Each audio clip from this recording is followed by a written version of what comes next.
Our story is about a tough chef with little patience for silly mistakes. This guy is the best of the best, besides being very famous, and he doesn't mean any harm. It's when a panel opens up and reveals that he hasn't completed his mission of earning Michelin stars and time is running out. Despite being the Chuck Norris of the kitchen, it wasn't enough to break his curse. And in the middle of a show, to everyone's despair, he is dragged away. So that's it, folks, the end. But not really. The poor guy is reborn in the body of a young man again to try once more. And he discovers that he is the son of a diner owner. It seems he will have a bit more work this time to earn his Michelin stars. The man is quite irritated and complains that someone else ruined those fresh ingredients. He berates them and wants to know the secret to making that garbage. The guy seems really upset and kicks the other out of the kitchen. Respectfully, people apologize while being humiliated as they are watched on a screen. The host gathers some of the guy's remarks and says he is truly touched by all that delicacy. But the blonde guy seems unfazed and says that words can really hurt. That man with the microphone flatters Jamie a bit. He says that the guy is a tough opponent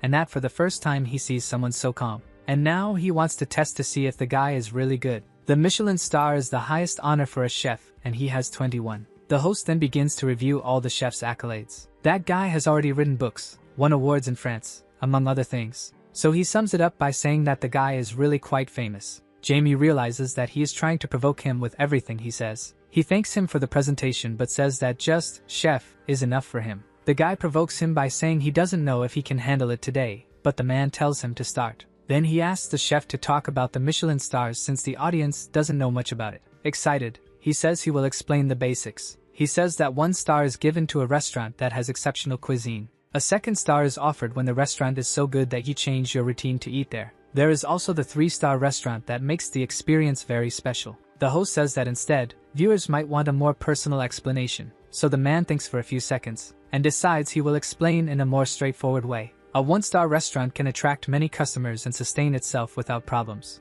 A 2-star restaurant can increase its earnings by up to 7 times. He explains that worldwide there are fewer than 100 restaurants with 3 stars. Then he questions the host if the value of those few restaurants isn't really remarkable. Everyone watching that live show is impressed and applauds. The guy says that Jamie has a total of 21 stars to his name, then asks what the secret to his success is. Since many spend their entire youth just to earn 1 star, he thinks the chef took advantage of influence to achieve that. Jamie says that many think that, but the stars have been kept anonymous for over 110 years. Then they want to know if he can't influence the stars even being the best chef in the world, and the man says no. What really matters is whether the food is good or not. Then suddenly a panel appears in front of him saying that the time for reincarnation is just a few minutes. A bit tense, he loosens the cloth around his neck and thinks it's almost time. Excited, the host says he prepared a dish for him that many young people enjoy nowadays. Then the food arrives, and he sees that it consists of several simple and tasty things. He laughs and says it looks like quite an interesting meal.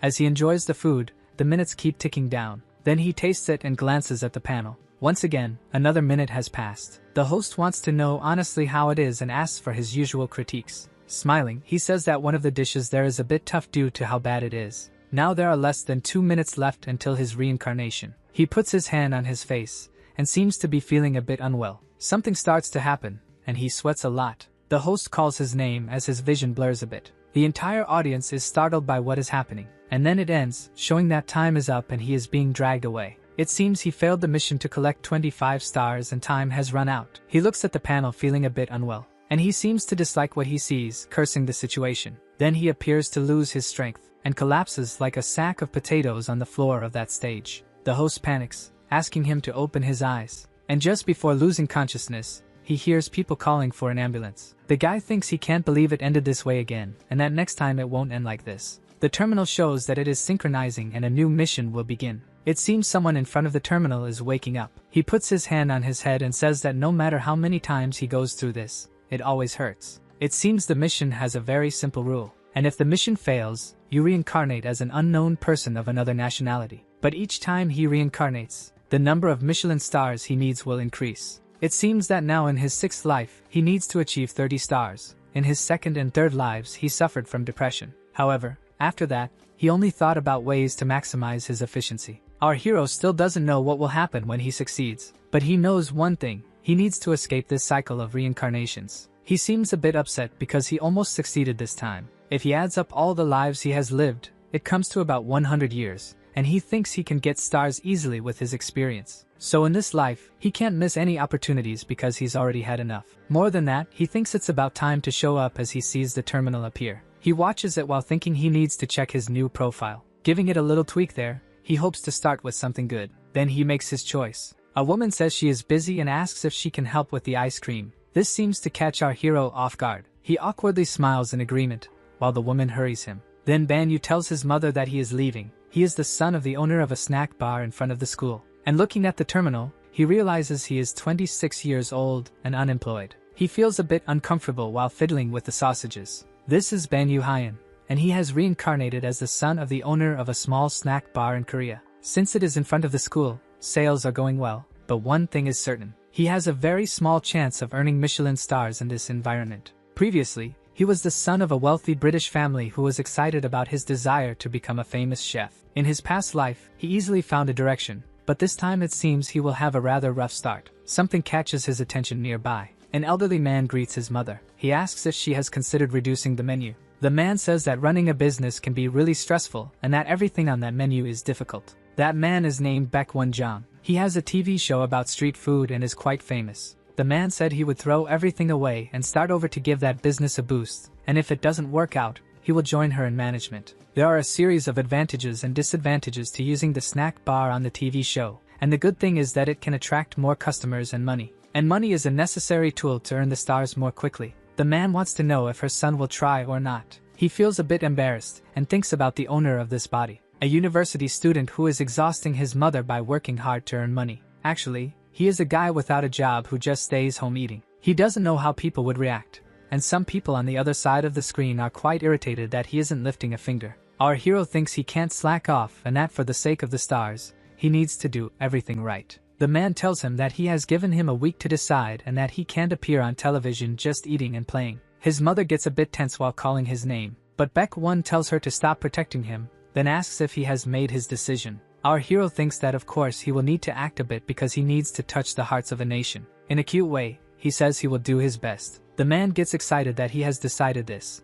and our MC knows the power a broadcast can have. Baekwon says he will see him next week while our young man thinks he knows how to manage his image on screen. So he leaves something saying that the basics are written there, and that he should follow this for the next week. His mother steps in trying to defend him, saying it's too much for her poor little boy. They are worried about having left the homework to the irresponsible boy, but the girl says there must be some purpose. Then Banyu takes the lead and says he will do his best. It seems he is an immature son over 100 years old. He then decides to start warming up slowly. A week later at the restaurant, someone seems quite irritated questioning what happened in a week. The guy says he looks like a completely different person and that he's doing great in the kitchen. They question Baekwon wanting to know what kind of training he did for the boy. The guy smiles and says it will be difficult in some time. Looking at the screen, they want to see if he practiced well. Then they observe the young man cooking and chopping while explaining what should be done. It seems the ingredients are quite different from last time and everything looks delicious. That man wants to enhance the menu of the place, and they will include ramen with some extra ingredients. Then he says the question is whether they will be able to prepare all of this properly. They want to see if the homework they assigned to the boy improved his skills while he continues cooking with his mother. The girl is worried if they are doing everything on time, but the host says the guests have arrived and things are going to get crazy. Our hero welcomes the first of them. The guy says a good crowd is coming with him. Then he wants to order 14 fried eggs with rice and 8 ramens in advance. Shortly after, it seems the whole crowd really arrives, asking if the guy has already placed the order. On TV, it says they are packed and losing orders, so they question how they will overcome this, while our hero seems a bit overwhelmed with work. The girl asks her president if this isn't too much, commenting that it seems like too much for beginners. However, back at the diner, our MC moves the knife like a swordsman. Then they say he has impressive culinary skills and start describing each of his movements. He has the ability to cook some things and prepare others at the same time, making everything as perfect as possible. Banyu makes some really nice moves in the kitchen. The guys are genuinely surprised because he looks like a professional chef working, and he only trained for a week. The program host feels a bit tense questioning this. Banyu thinks there's no time to pretend to be an amateur there, because he needs to complete the mission in the best time possible. He tells his mother that he will start serving the rice with eggs. They order 2 more eggs with rice, and the chef confirms. They are asking for more food and she says she will bring everything soon. Our young man says everything is ready and just needs to be plated. The director notices that the position between mother and son has switched, and he is still much faster than her. She is curious because she saw the boy putting cold water in the rice with eggs. The guy explains that frying cold rice can keep it separate and fluffy, but since it lacks moisture, he needs to add water. But he knows he didn't write about this and wonders how it's possible that the boy has obtained this knowledge. He starts to think that the boy hid his skills to appear on screen. Then he asks the director to follow him for a few seconds. One of the customers leaves saying he really liked the food and that he will come back the next day, so our hero thanks him. He breathes a little relieved thinking that everything is almost resolved. He is used to receiving compliments from those people with empty plates in front of them,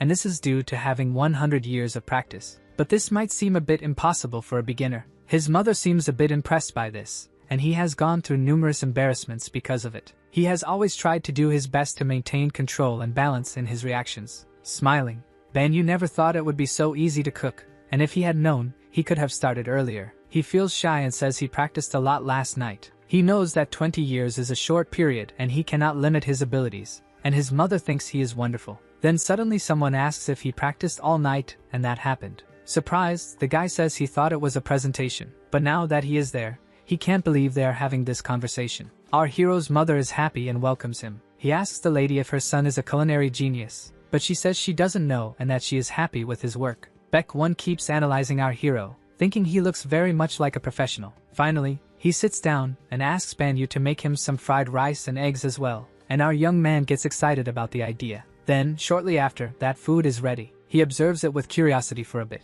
Next, he puts it in his mouth and is taken by surprise. The guy can barely speak. Banyu questions whether soy sauce is the base of the dish's flavor, but it seems to be overshadowed by another item on the menu, the ramen. The guy, very surprised, asks about this. He explains that it wouldn't be possible to enjoy the flavors of both, so he made the fried rice his way. And that while it does have a bit of soy sauce flavor, the butter and honey are stronger. This combination neutralizes the spicy flavor of the ramen. The presenter is very surprised, questioning if he really made this himself. Nearby, the cameraman asks if it wouldn't be inappropriate to change the recipe. The presenter takes another spoonful of that food. He gets overly excited for never having thought of this, and asks him to sell this recipe to him. The cameraman is very surprised by the guy's reaction. The other young man tells him to be quiet and to get a close-up of the president. He says that something simple and delicious like this can only be made by true masters, and that the combination of this with the ramen is truly wonderful. Meanwhile, the other two men filming seem to understand. He comments that the boy is not a disrespectful child to his parents. Then he wonders if this will be the birth of a tremendous star. It seems the guy was right,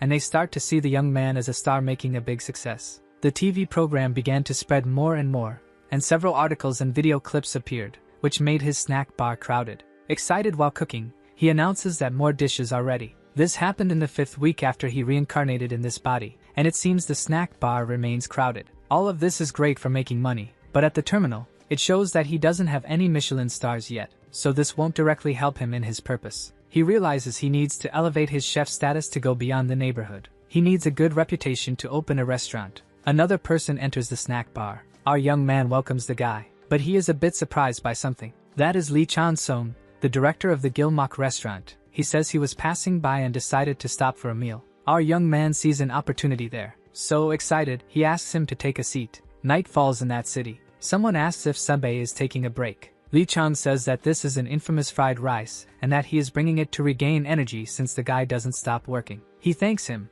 saying he didn't know his junior director had this kind of characteristic. He tells him to enjoy the food while he has something to say, and another young man questions if this is how he prepares food quickly. The guy is impressed that it is really good, and that he didn't use some tricks that are common in shows. It seems they want to know how much of a genius RMC is and if he is really capable of preparing wonderful dishes. Then he asks if Sunbae isn't also curious about Banyu. The guy then understands the purpose of this. He wonders if the point is that he wants to recommend the young man for the Wonderful Chefs program in Korea, where Kim Soo is the producer. It seems the guy was so speechless that he agreed to help and now got himself into this mess. He thinks the young man is clever and capable of highlighting the crucial aspects to demonstrate his strengths. It seems it's not just his way of cooking but also how he expresses himself, and he definitely doesn't seem like an ordinary person. He adds that the guy seems to have that star quality, and that it will be better for everyone if he does well on the show. The guy says it was great for an immature child to save the snack bar and then become a chef to make his mother happy.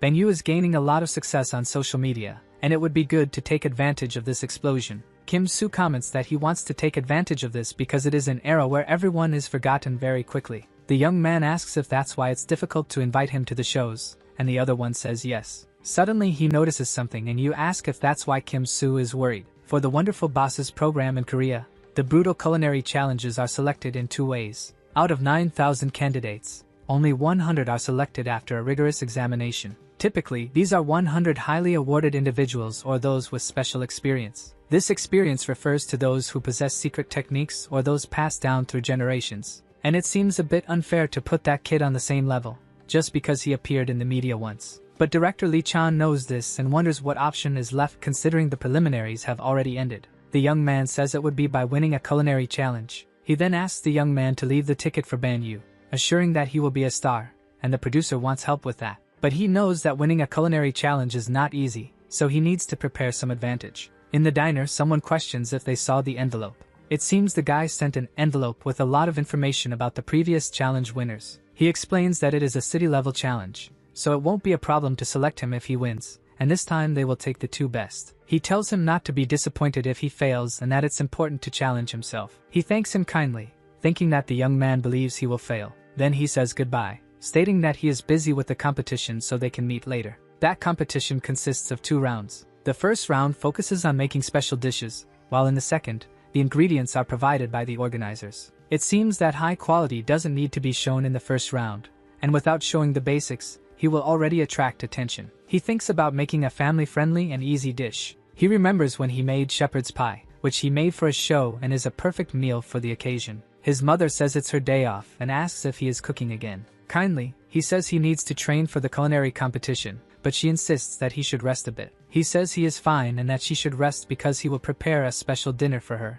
She becomes all giddy and amazed by her angelic son. Our MC thinks that the original owner of the body was quite disobedient, since she gets all happy over anything. And he decides he will be the son of the year from now on. All excited, the mother says she will hang up and call back later. She becomes curious, asking how he is doing, and it seems he is using bones to make the chicken tastier. Then he goes to the cupboard and says he has something more, showing a jar and saying it's marinated potatoes with meringue. She becomes even more curious about how this was made. Banyu explains that if he marinates it with egg this way, it will make everything even tastier. Not understanding, she questions if he saw this on YouTube, which seems like a perfect excuse, and he confirms. Then he starts showing how to make it as if he had seen it in the video. He puts everything in the oven, covering the potatoes with tomato puree and Parmesan cheese. After a while, that pie is finished. He takes a piece and asks her to try it, while she says it looks delicious. Then she takes a forkful and tastes it, and she seems enchanted by what she is feeling. She says it's wonderful and that they could sell it,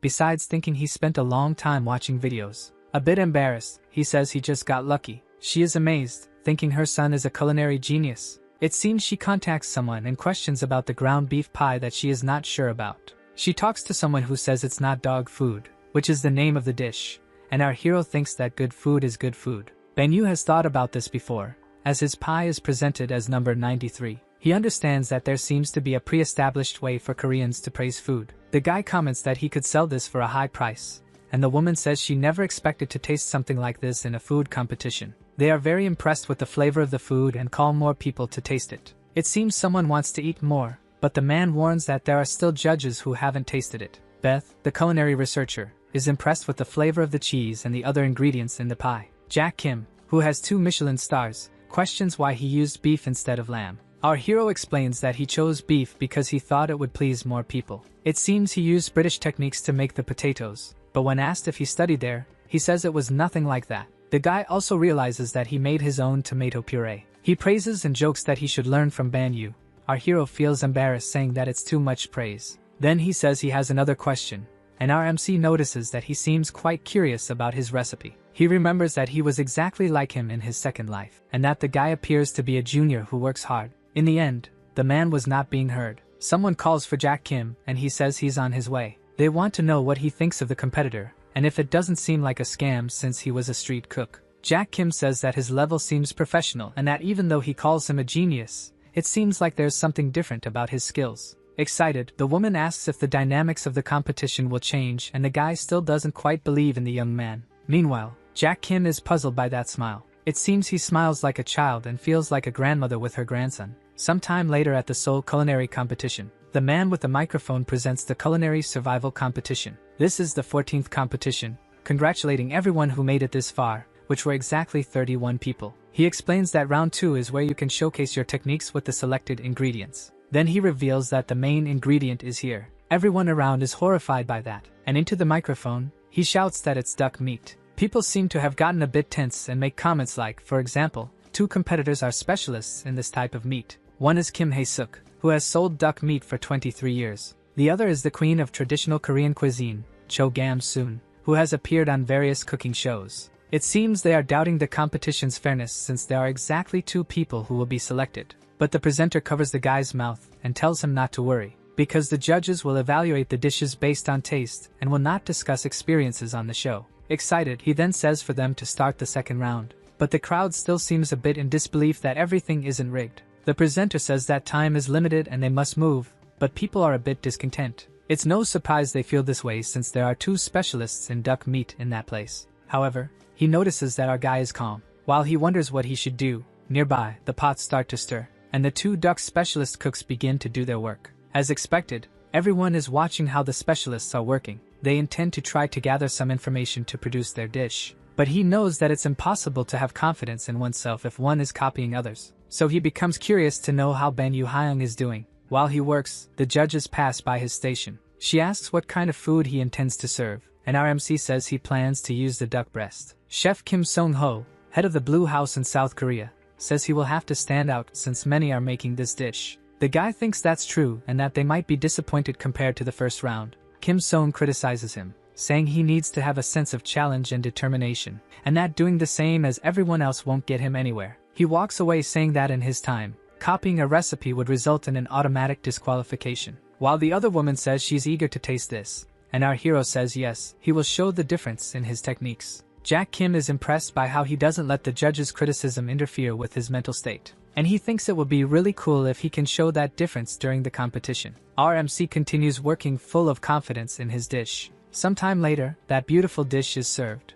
The judges taste it, and the woman is quite impressed. Another judge who had been a bit unpleasant gives an awkward little twist. She says the dish is wonderful and that despite being common, everything is perfect. They shower our guy with compliments, and he graciously thanks them. The presenter says he received an excellent judgment, and that just like in round 1, he again caught attention. Then that judge says he was a bit disappointed with the sauce. He explains that poultry dishes are very well complemented by fruits, and that he should use the correct sauce. He feels a bit embarrassed, and says he has never heard of a fruit dye for that. And he asks in which book he could see this combination, saying that he followed his advice to try something new. The judge feels a bit awkward. The host says that Ban Yu remains firm after the judge's challenge, but our MC says he is just getting started and is curious. And he wonders if they thought his personality would be dead because he has reincarnated. He keeps questioning where this condescending attitude could have come from. Then he comments on videos he saw on YouTube that might be better than that suggested sauce. The judge is getting more and more irritated with our hero,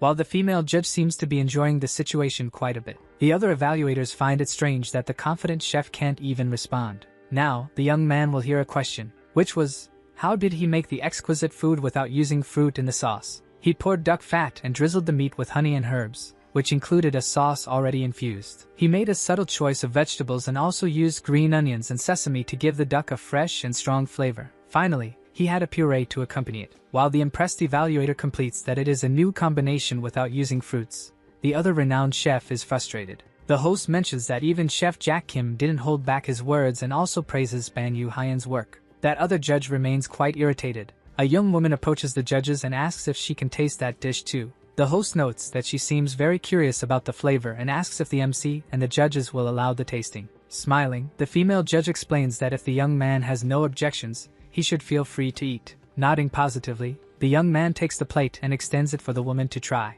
There is a brief moment of tension before the woman takes the food. Then she eats it, showing an immediate look of surprise, capturing the flavor of the green onion and sesame and achieving incredible flavors with the carrot. The duck meat is refreshing, rich, and tender. The woman feels a bit embarrassed but will ask for a favor. She humbly requests that Ban Yu-hyun teach her how to cook that dish. Impressed, our hero thinks that even someone who has been cooking duck for over 20 years asks to learn something new. Knowing that this is not an easy attitude, he admires his colleague and happily accepts her request. The judge observes them in silence. "My young man, have you ever thought about learning to cook professionally?" he asks. He also says he can't forget the dishes made, that there are more things he wants the boy to learn, and asks for his contact information. Our hero, for a moment, doesn't even know what to say. That man is an incredibly skilled chef who even has 2 stars. He remembers another competitor who has 21 Michelin stars and thought he had nothing to learn from the MC and that he wouldn't thank him if he learned something. The young man thanks him for the offer but explains that he is busy managing the shop with his mother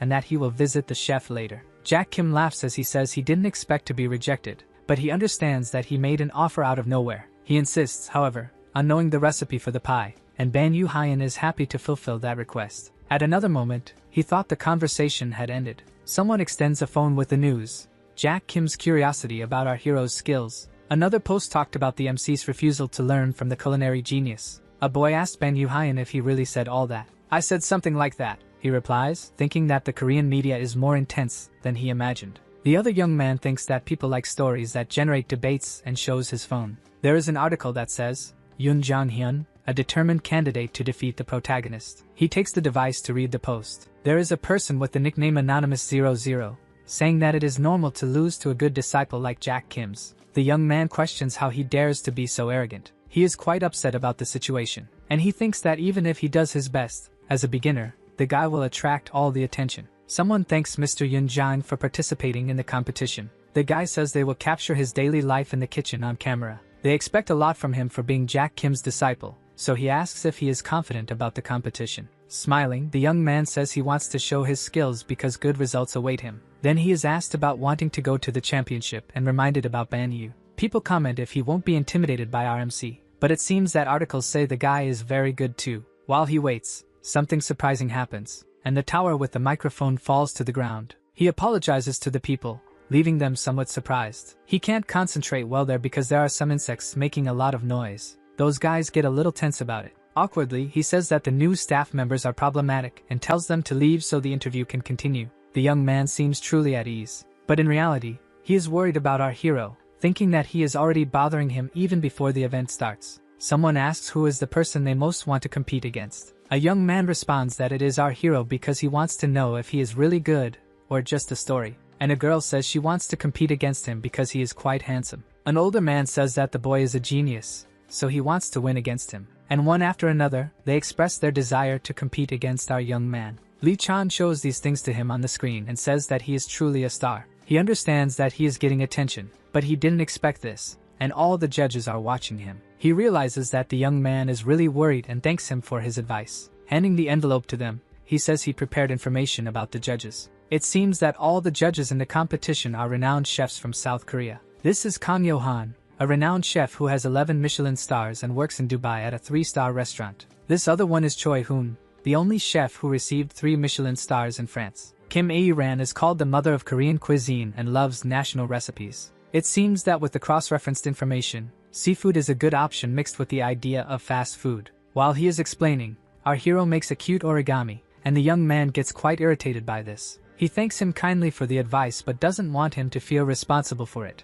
and he has already decided what dish he will make. The young man is curious to know if it is a dish he is confident in making even as a novice, but he responds sweetly that he always watches YouTube and picks up bits of information. It seems he will have to maintain this cheerful facade for some time. After all, from his perspective, it is normal to be anxious. For him, it's not as if he doesn't know how to act since he has lived this for 100 years. And the most important thing is that he just cooks as he is used to doing. He begins to believe that he can succeed in this life if he endures the reality of what is to come and achieves good results. Sometime later, in the studio, everything is ready and the lights are on. The man is quite excited, saying that the start of the competition has finally arrived. He welcomes everyone and introduces himself, saying that he will be the host of this survival competition. Our hero thinks that he is not the main character, yet he still makes a lot of noise. Now that he has introduced himself, he will start presenting the judges. Then they begin to enter the program. He says there is no way not to know those people. He then introduces those 3 renowned chefs.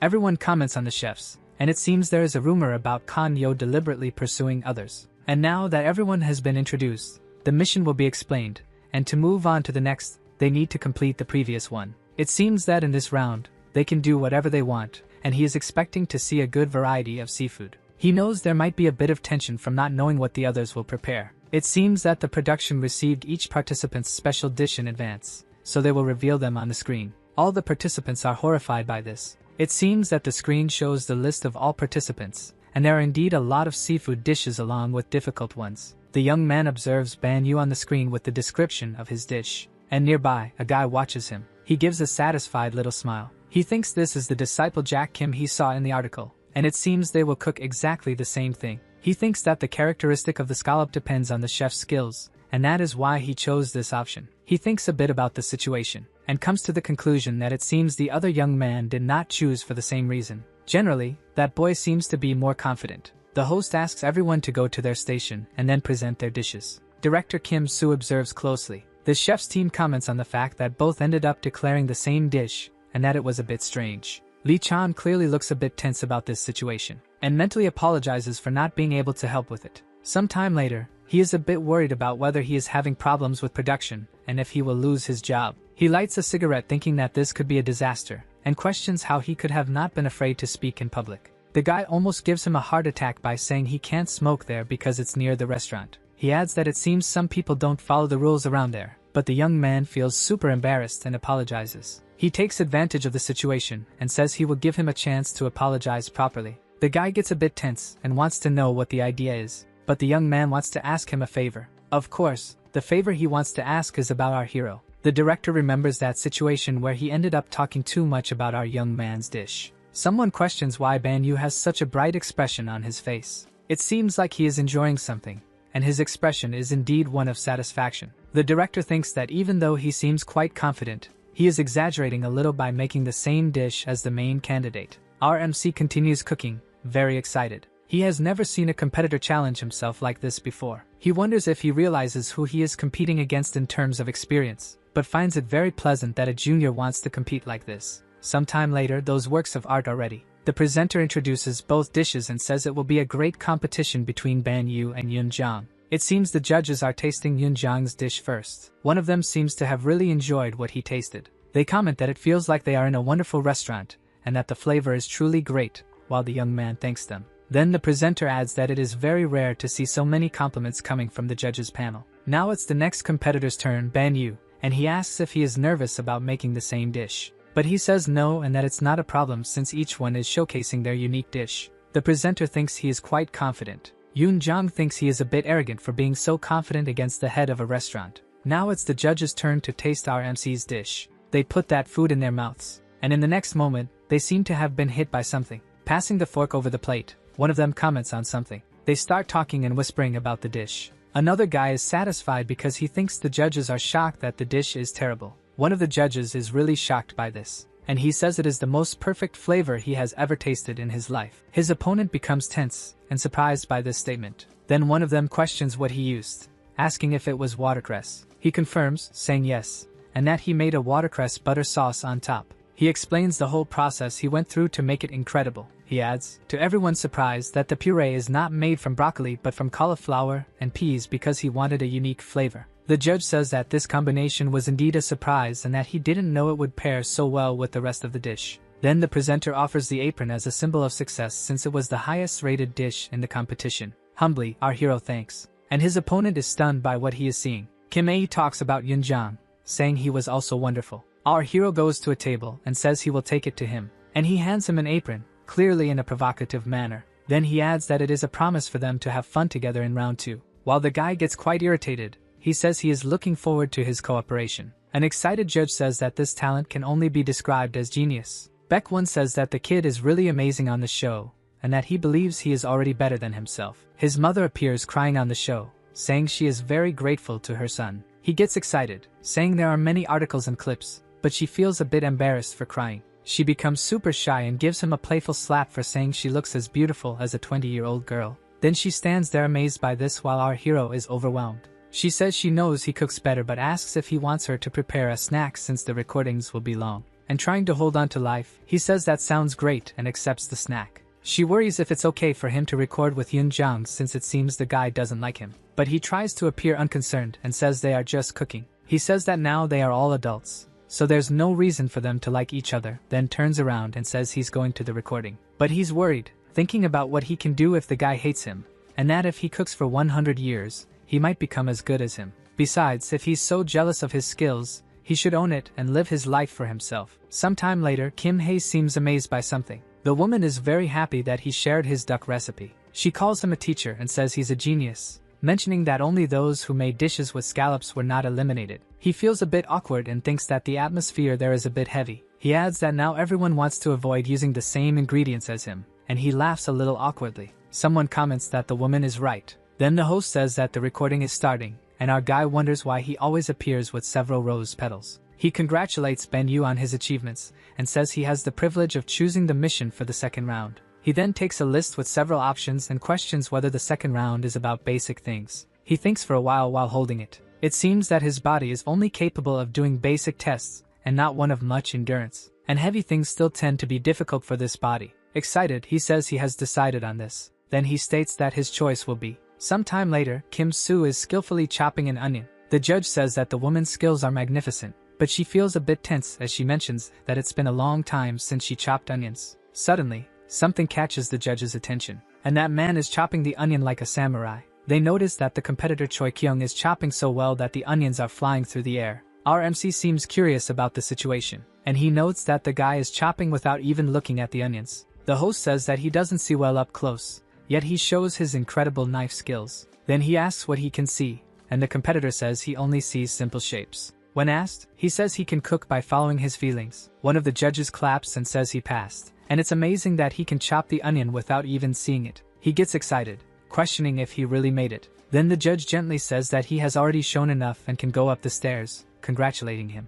Thus, he moves on to the next competitor. And now it's RMC's turn, who also chops the onion properly. He continues chopping that pile of onions perfectly. One of the judges says that compared to Choi Kyung, his quality is average. But he thinks he disagrees because the speed, precision of the cut, and movement are all above average. In addition to being careful not to extract too much juice from the onion, he believes he is being targeted there. A crew member holds up a sign saying to be a bit tougher, while the judge says he also did well. He mentions that the man, despite being visually impaired, did perfectly and asks if he wants to try a bit more. Everyone watches him smiling gently, and our hero returns the kindness. He thinks he is being provoked to act in a specific way. Suddenly, the judge is surprised by what he sees. Benyu closes his eyes and starts chopping the onion without looking. The judge becomes desperate, saying he will hurt his hand. But he grabs the knife and makes a spinning motion, continuing to chop the onions perfectly. He keeps chopping while the onion rings fly into the bowl. Everyone around is amazed by the situation. They watch as it seems like a divine light descends upon our guy. The host congratulates everyone who passed the second round.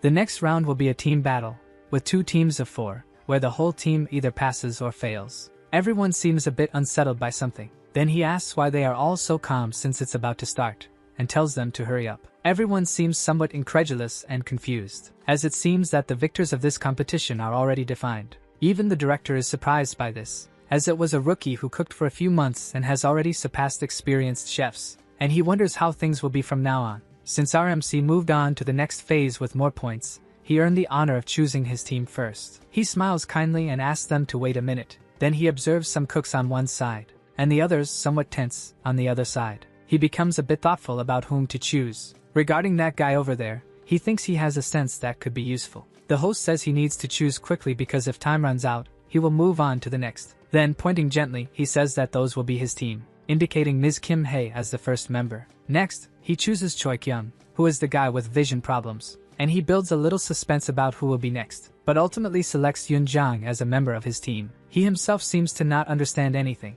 Inside, he thinks of him as a filthy brat for giving that kind of look after being chosen but tries to be kind. One of the judges would like to know the criteria he used to choose his members. Benyu confesses that he didn't think much about it, but if he had to answer that question, it would be to maximize efficiency. Questioned by the judge, he asks if that arrogant kid could step back a bit, because he needs to pick one more person for the team, so he would like to ask for a favor. The guy trembles a bit, becoming somewhat tense, and filled with anger, he says it's fine. Benyu realizes that the guy acts this way but has a good heart deep down. Then turning to the others, a woman raises her hand quickly. Min Seo raises her hand and says she will do her best. The others notice her there with her arm up, and everyone starts to imitate her, asking to please be chosen. The host is surprised that everyone wants to join Banyu's team. She knows that if she can't get into that team, she will end up losing. The girl says that her skills might fail but she wants to be part of the best team ever made in the competition. Our boy says he can't refuse such a request, and is looking forward to her help. She becomes a bit too emotional and thanks him a lot.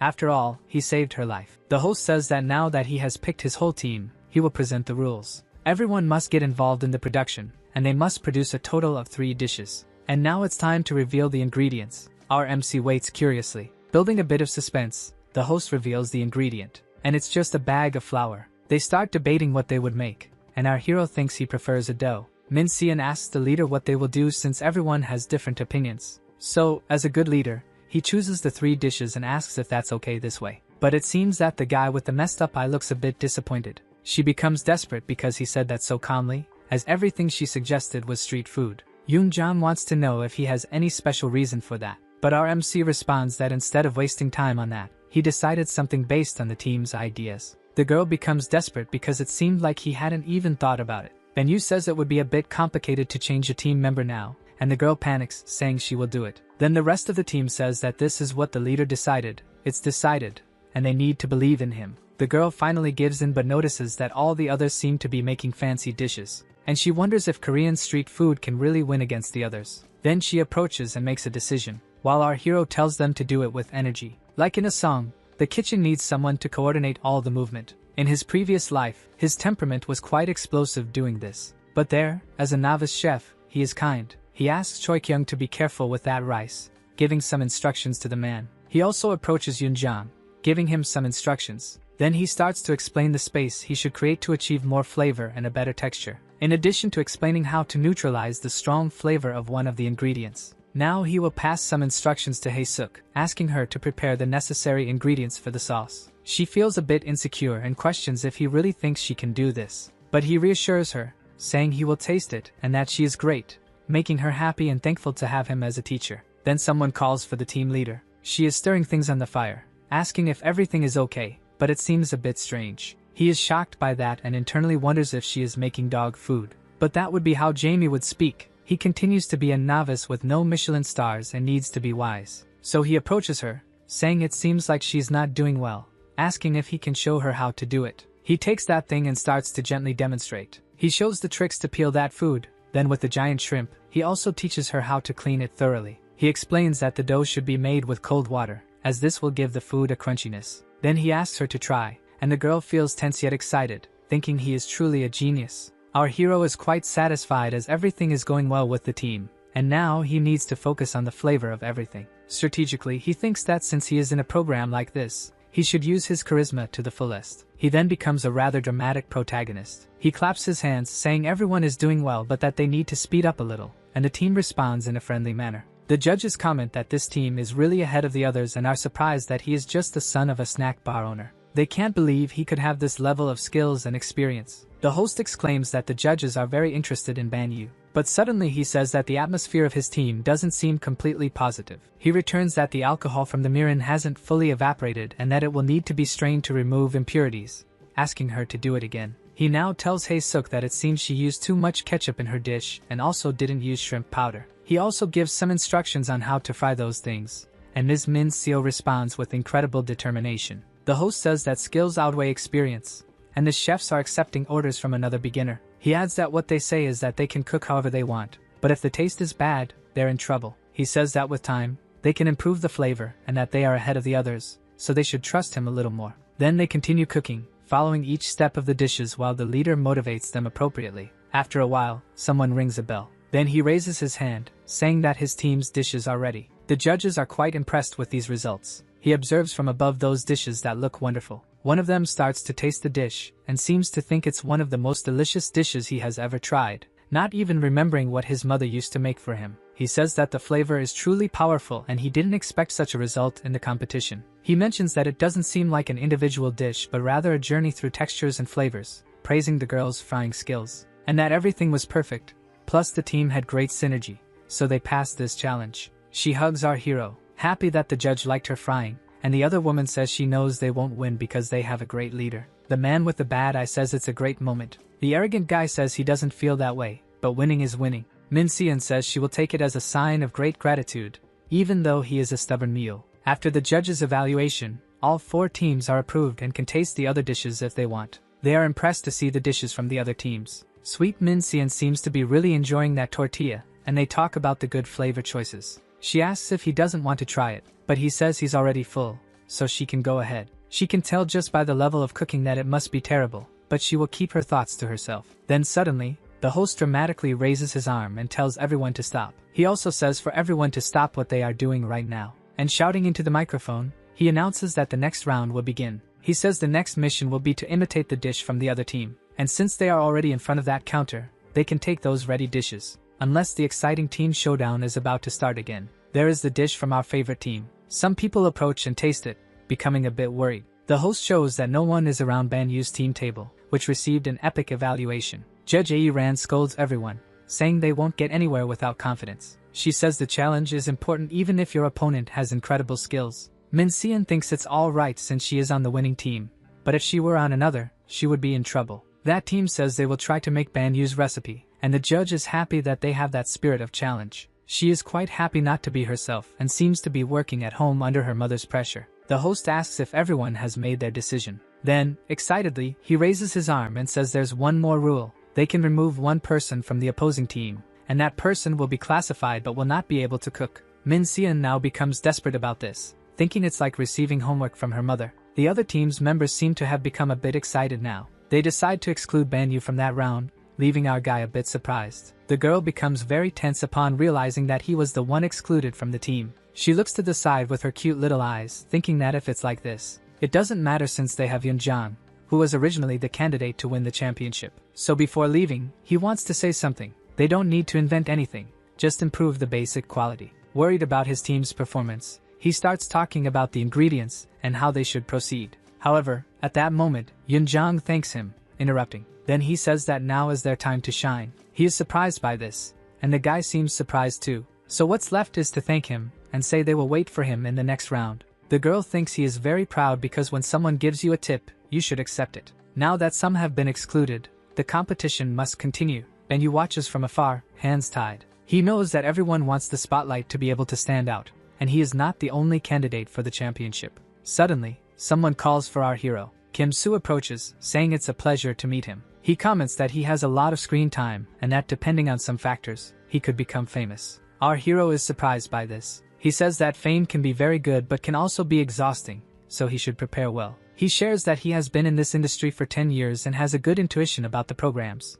believing this one will be a success. While our guy drinks, he thinks that you never know. Soon after the first episode of the challenge, the diner seems to be packed. Many people are there filming and taking pictures, when suddenly, our hero opens the door, making everyone very excited. He calls for customer number 260, saying he will receive him now. But he asks him to wait a little longer, apologizing. People seem entranced, saying they could wait even 3 more hours, and that he should also take care of himself. It seems everyone is full of love for him there, and our guy feels a bit shy about it. Then he goes back inside, closing the door. He thinks he underestimated the power of K-pop and is feeling very tired. While he observes his mother serving the dishes, he notices that his mother always seems happy despite working a lot. Finally, night falls at that diner, and the woman seems very happy about it but acknowledges that her son is working too hard. He says it's nothing and asks if she needs to buy more knee pain relief stickers, but she says she still has some. Then she takes a few things and places them on the table. She says they mentioned he has been very busy,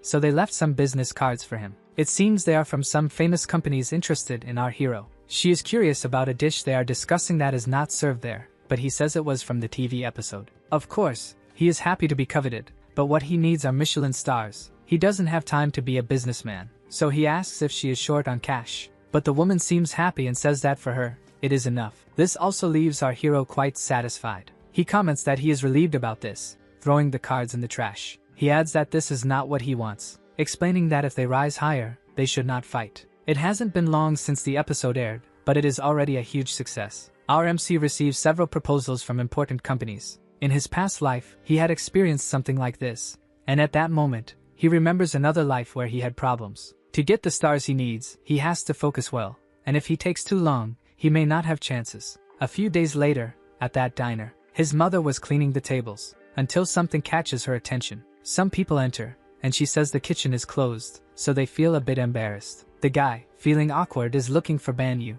She thinks he is one of her son's fans. At that moment, our MC arrives and asks if there are more guests. He kindly asks the men to sit down while his mother steps away so they can feel at ease. Instantly, everyone offers a business card to our hero. They say they really wanted to meet the young man. One of them is an executive chef from a hotel, and after seeing his program, he became very interested in recruiting him. The older man introduces himself, saying he is the kitchen assistant of a second hotel, and wants to help them with their research. Lastly, the mustache man states that he is the executive chef of Dining Impress, adding that he can gain experience with his hotel. Our hero says he appreciates all of this very kindly, and he asks for some time to think because all of this was very sudden. As he expected, people would start coming in person to try to recruit him. While looking at the mountain of papers, he thinks it is difficult to make a choice. But even so, starting as a manager or a junior supervisor seems to be his only option, just like in his past life. Yet, he still believes he might receive some other crazier proposal eventually, leaving him even more in doubt.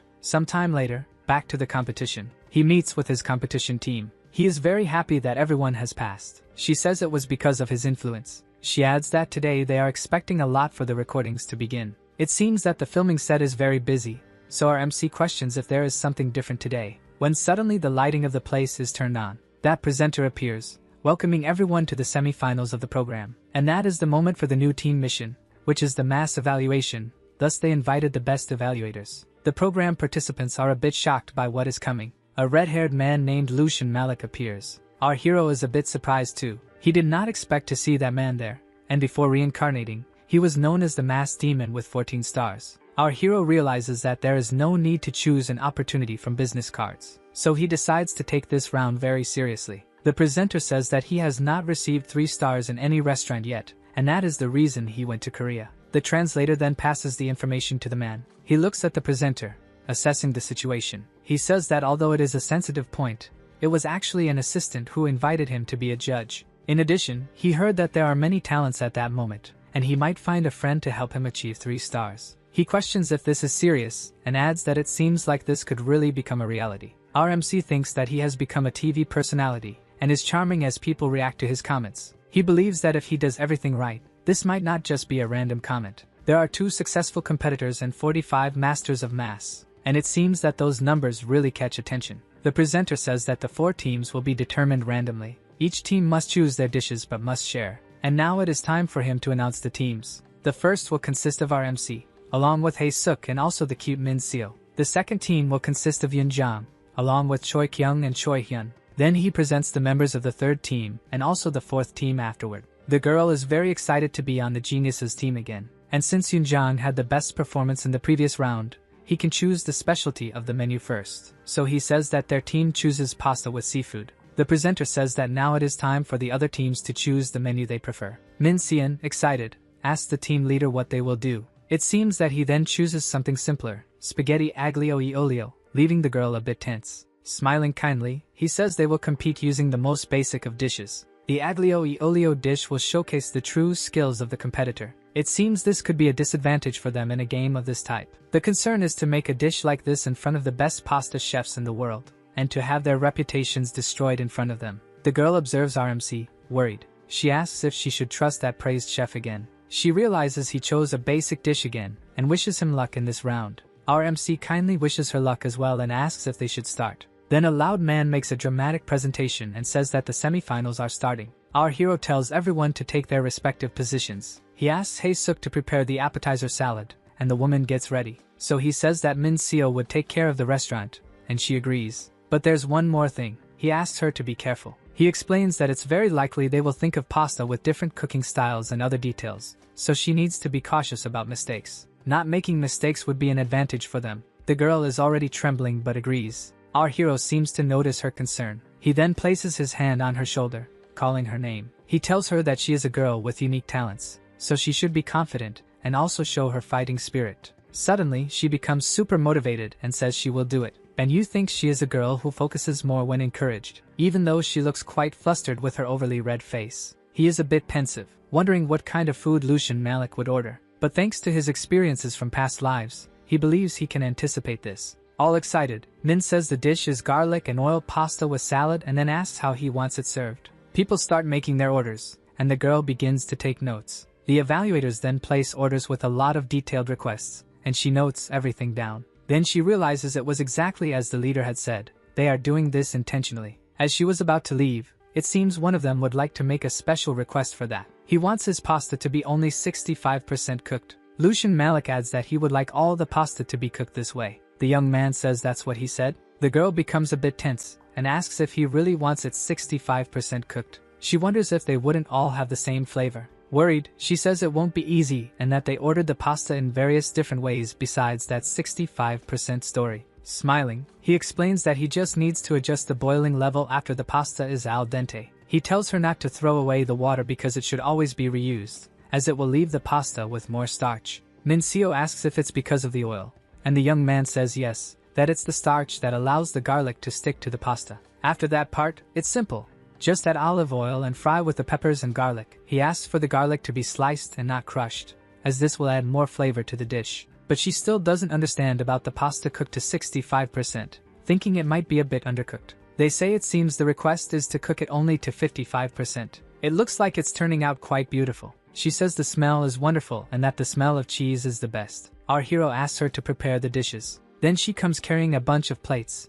saying they are ready. The salads are also ready and plated. Holding that plate as if it were a treasure, she says the first pasta is ready, then asks to serve Lucian Malik. She approaches nervously, and places the plate in front of him, saying it is garlic and oil pasta cooked to 65%. The man evaluates that dish. It really looks like a work of art. He is surprised that everything looks perfect but doesn't show any reaction. Now he is curious to know if they managed to achieve 65% cooking. After all, this is a culinary survival game, so he puts that pasta in his mouth, and in the next moment, he seems to be in shock. He remains silent for a few seconds without showing any reaction. He makes a strange request. He wants all the garlic and oil pasta on his table. Min Seo doesn't quite understand the man's request. However, he wants to taste absolutely all the pasta that was made. Sometime later, a bunch of wonderful dishes are in front of him. The people around are curious and tense at the same time. Then the man tries another one of those dishes. A girl comments that he hasn't even looked at their pasta, and the man continues tasting each one of them without showing any reaction. He thought all those dishes would fail, but all the dishes are cooked to the same level. Moreover, the dishes are completely perfect, and there are no issues with them. He stands up, taking the plate to the other evaluators, saying they should try it and see how wonderful it is. People taste the food and realize that the man was right. It is the best pasta of all. They all start attacking the pasta as if they were crazy. Lucian Malik says that the flavor depends on how it is prepared and that it is so perfect it seems to have been made by a machine, yet without losing sophistication. He stands up saying that regardless of how the other teams are, this will be the first place and he will leave the ranking of the remaining teams to the others. One of the boys raises his hand asking for a moment. He thinks it's unfair what he is doing, besides not having tasted his pasta yet. The host starts the noise again, stoking the fire by questioning what is going on. It seems that Yunjang is confronting the pasta demon that was about to come out but stopped. Very excited, he asks if the boy is serious, saying that he will not lose any pasta. And he says that if he thinks he will, then he should taste that pasta. Irritated, the boy says that it's not Benyu's pasta, but his own pasta. But the chef insists, saying that he will change his mind if he tastes it. And he says that the boy will have to admit that it is on a different level because he has never tasted anything like it in his life. Yunjang feels somewhat affronted by this statement. Thinking, he admits that the boy showed a lot of talent in the last round,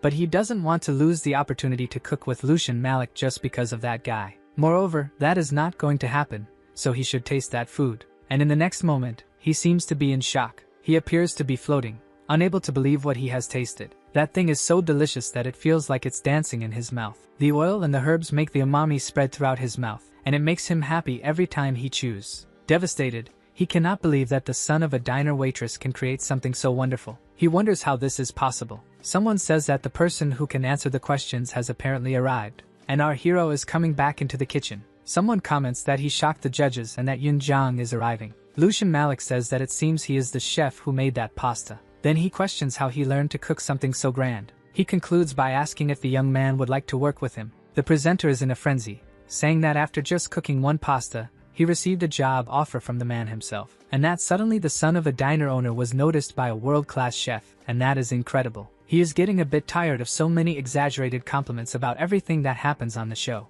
Lucian Malik questions if he is reluctant, fearing being treated as a dishwasher. He confesses that he wants to place him in a new restaurant as a saucier chef, but of course if he accepts the offer, he will still have to go through a series of qualification tests. Our hero is thoughtful about that proposal. That proposal may seem unconventional, but it is a great opportunity, and he needs to think carefully. He then decides to try to throw out a bait. It's a generous offer, but he is a bit worried. He wouldn't want to leave his mother alone, and just the sauce part isn't quite what he envisioned for his future. The translator passes everything back to the man again. Excited, he says that since the young man has skills that surpass this position, he might offer a position as sous chef, but he cannot offer such a high position to a newcomer like that. He says that as a sous chef, he would organize the chefs in the kitchen and asks if it wouldn't be too risky to trust this position to the boy. Benyu still intends to argue. Then he asks if by any chance he wins this competition, could he consider himself an experienced chef instead of a novice. Lucien Malik is a bit surprised by this. Everyone around is somewhat in shock as well.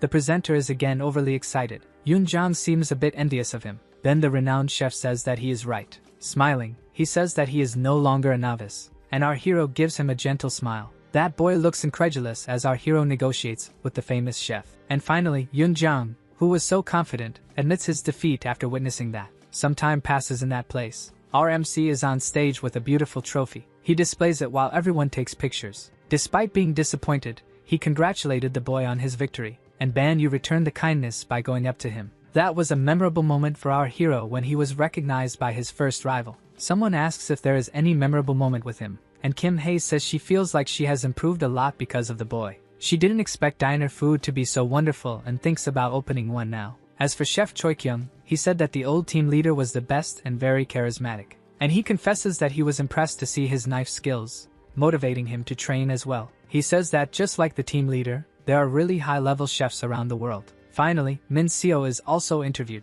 She says she bought that because she is a true fan of him teaching in such a caring way, and was sad to learn that he is going to France. She is also sad that she won't be able to eat his delicious food but for Korea. Then, in desperation, she grabs the camera saying that she will visit him if he opens a restaurant in France. It seems that now Chef Yoon Jong has become the pasta chef. He said he was quite confident that he would win at the beginning of the competition, had drawn a lot of attention, and was proud. He confesses that he was irritated that Banyu chose the same dish as him, but the guy ignored that and continued pursuing his dreams. But he was surprised when he worked with him, and realized that he is more mature and talented than he imagined. Smiling, he congratulates our hero who will join Lucien Malik in France, completing that it is an honor that he participated in his cooking life. At peace, our boy thinks that he doesn't feel bad about it. The news talks about the prize he won and also about the book with his recipes, adding that he is going to meet the chef in France. Then his mother calls for him. She goes to him and hugs him tightly, wishing him a good trip. Gently, he tells her to take care at work and not to overexert herself. Then he leaves, saying he will be back later. She shouts, giving those motherly advice to be careful and eat properly. But this is the beginning of his new life, and it will be much better than his previous life. He couldn't believe he would get the opportunity to reach a Michelin star now. He watches the plane approaching the airport while believing that this time he will achieve his goal. Then he arrives at the international airport in France. He walks while observing everything around him. Nearby, a woman with a welcome sign catches his attention. She will be his interpreter named Lena. Sometime later, they are in a beautiful restaurant. She asks him to please go inside. At that moment, someone thanks him for coming from so far. Lucien Malik also thanks him for choosing to work for his restaurant. He says that he just needs to sign the contract and that he should like the starting salary of 70,000 euros with possibilities for an increase. Our boy questions whether it isn't too sudden to start with such a high salary. He explains that he doesn't have a Michelin-starred mass restaurant, and that's why he didn't visit when he tasted his dish. He says that his deep understanding of pasta is perfect, and he offered this because the boy is essential in his kitchen.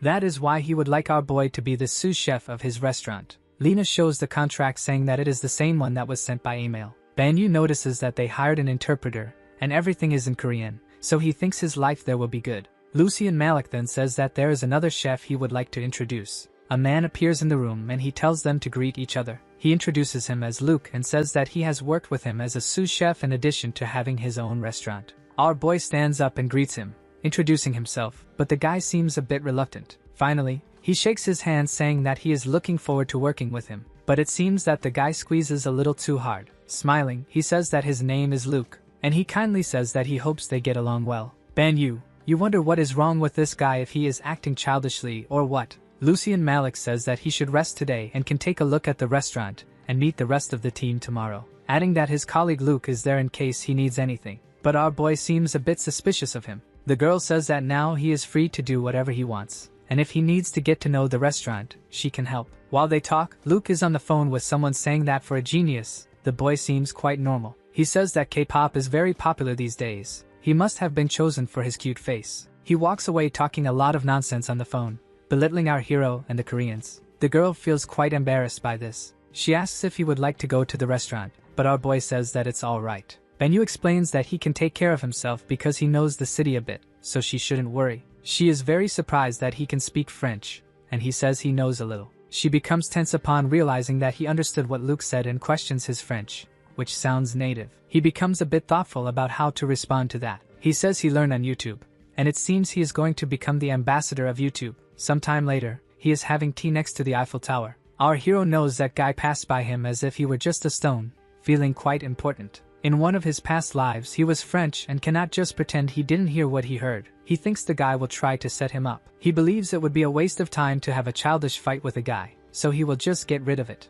Sometime later, he is already in the kitchen. He seems to be organizing some things in the cupboard. Lucian Malik says he heard that someone woke up early that day and asks where the interpreter is. Our guy says good morning and mentions that she went to buy coffee for him, and the boss is surprised that he speaks in French. He mentions that he was checking the ingredients and, as expected, everything is wonderful. He said he wanted to see this in advance since food management is one of his skills. Then he opens a jar and tastes it. He becomes a bit curious about the flavor he is experiencing. He says that it tastes a little strange. Lucy and Malik is quite surprised by this. They hear someone saying they will travel to America to go shopping, and that they got a day off when they were promoted so they shouldn't worry, in addition to having secured a reservation at a very expensive restaurant. Upon arriving in the kitchen, he says he needs to turn off the phone because he needs to have breakfast to improve his mood. Lucy and Malik scolds him, saying it's not the time to relax with breakfast. The boy is surprised by the boss's reaction, and he stammers, asking what happened. He wants to know if the guy is managing the ingredients he requested.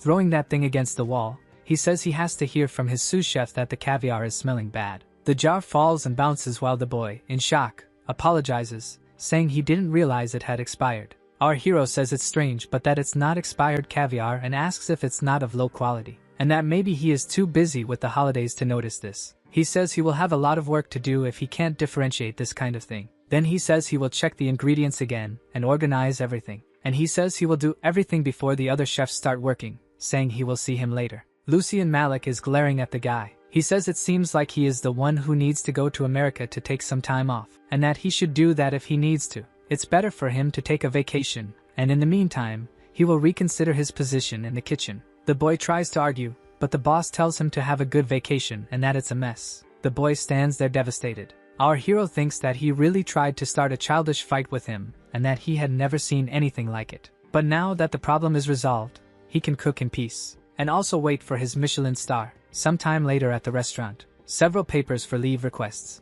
Our hero looks at them and feels a bit tense. It seems he lets out a shout in the kitchen. He was quite anxious to start, but it seems that now it will be difficult. Someone shouts asking if the owner has banned Luke from working for a few months. Everyone talks and says it's because he bought regular caviar instead of high-quality caviar. It seems the caviar wasn't that bad, but the new Korean chef noticed it right away. They comment that they will need to be more careful when picking new ingredients because the owner will be watching, and that those guys also have something to do with it, but they think about keeping quiet and letting it roll. They believe our hero knows nothing about France and will get into trouble. What they want is to help Luke get out of this misunderstanding. They think the owner wouldn't abandon Luke just because of something like this. He likes the boy a lot. Our hero stands there listening to them devise a strategy. Meanwhile, he observes those leave request papers in his hands. He raises his head, thinking that this is what they have plotted. A labor strike in the kitchen. He didn't expect all of this because of this situation, and he believes that Lucy and Malik is in a bad position now. At that moment, he remembers something.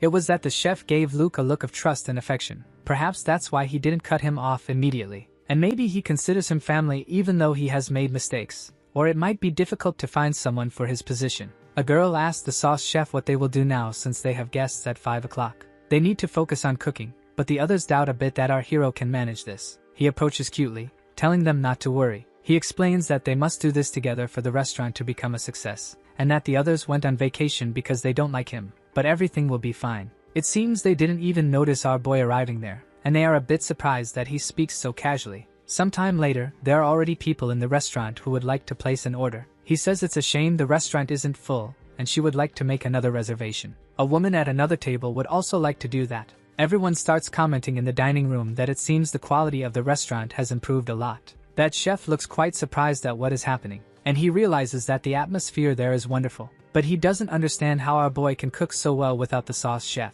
Benyu remains calm, making his food, while the guy thinks it might be because his techniques are very good. And he understands why the owner didn't panic when the other chefs went on strike. He thinks the boy is really talented and keeps the enthusiasm in his heart. The waitress tells the chef that there is a guest who would like to meet him, so she asks him to go there, please. He feels a bit awkward asking if he wants to meet him, but then says he understands. Then he waves to our boy and tells him to come over for a second. He continues wiping his hands while the chef says it's someone who wants to meet them because of the wonderful dish. He explains that it's common in this type of restaurant for them to do this, and that the guests are not looking for him but for the boy. He smiles kindly, thinking that the guy is quite honest, and then says he will meet with them. At the table, he thanks them for visiting the restaurant and introduces that chef, saying he was in charge of the dish. And then the woman says everything was wonderful. One of the journalists says he is the head of the program and asks where the others are. The other says he made a reservation just for that. They talk about hearing that some chefs are on strike but that the food has improved a lot. He comments that he came thinking it would be a mess, but it seems the tables have turned. He mentions that events have unfolded in a very interesting way,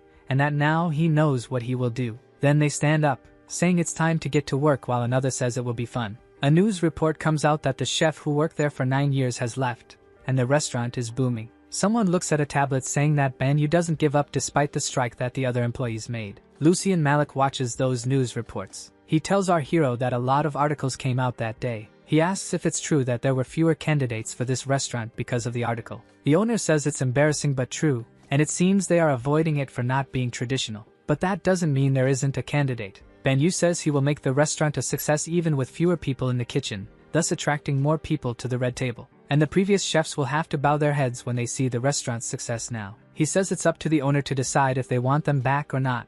But first, he wants to know if he trusts him completely. Sometime later in the interview room of the Red Table restaurant, our MC was a bit tense thinking about the number of people who applied. That Choi Min is a former tennis player. This other one is named Daikurin. He is a junior chef. And there's also Eva Tiri, the food preparer of the restaurant itself. He feels a bit embarrassed wondering if there are only 3 candidates, but he believes the others are biased because of him. Suddenly, someone arrives calling for Banyu, catching him by surprise. He said he followed the chef to France and believes he can learn quickly what he needs about his command. Another candidate asks to be considered as well and says the least he could do is wash dishes. Meanwhile, the girl moves between the 2 bent candidates. She says she applied because she believes he can help her in her career since she wants to be a boss. Banyu thinks that the 3 clearly are not professionals. He said he is looking for someone with the ability to lead others and wants to know if they are willing to start from scratch. Desperate, the boy says he mentioned he would do anything, and it's true, so RMC says that's right. And she says that if he can keep his promise and take responsibility for his words, he will hire him. The 2 boys become a bit tense about this. Then they bow, saying they are willing to do anything for him, so please hire them. But the girl approaches and says please. He then says that everyone is hired and to come back tomorrow for their first day. The boy keeps thanking him non-stop, but it seems our hero has something more to say. He says he hopes he is ready to be fired if he complains about the tasks he will receive. The boy became a bit tense with this statement, but still, he gives a positive response to his boss. Then, a week later, that boss approaches looking somewhat suspicious. She thinks there aren't many bosses who have done this today and doesn't know if they will have to endure this situation for long. Suddenly, something catches her attention. She wonders if everyone has returned to work already. But when he arrives in the kitchen, the scene looks like a war zone. The girl is staring at those papers as if it were the end of the world. And the others there already look exhausted. Tense, he asks if they are the new recruits of the restaurant and what they are doing there. They stand up, somewhat scared and realizing the boss has arrived. He explains that Banyu assigned them some homework and authorized them to use this kitchen, but it seems they are struggling. And the girl says it's as if he has been there the whole week without going home. He wants to know what kind of homework this is,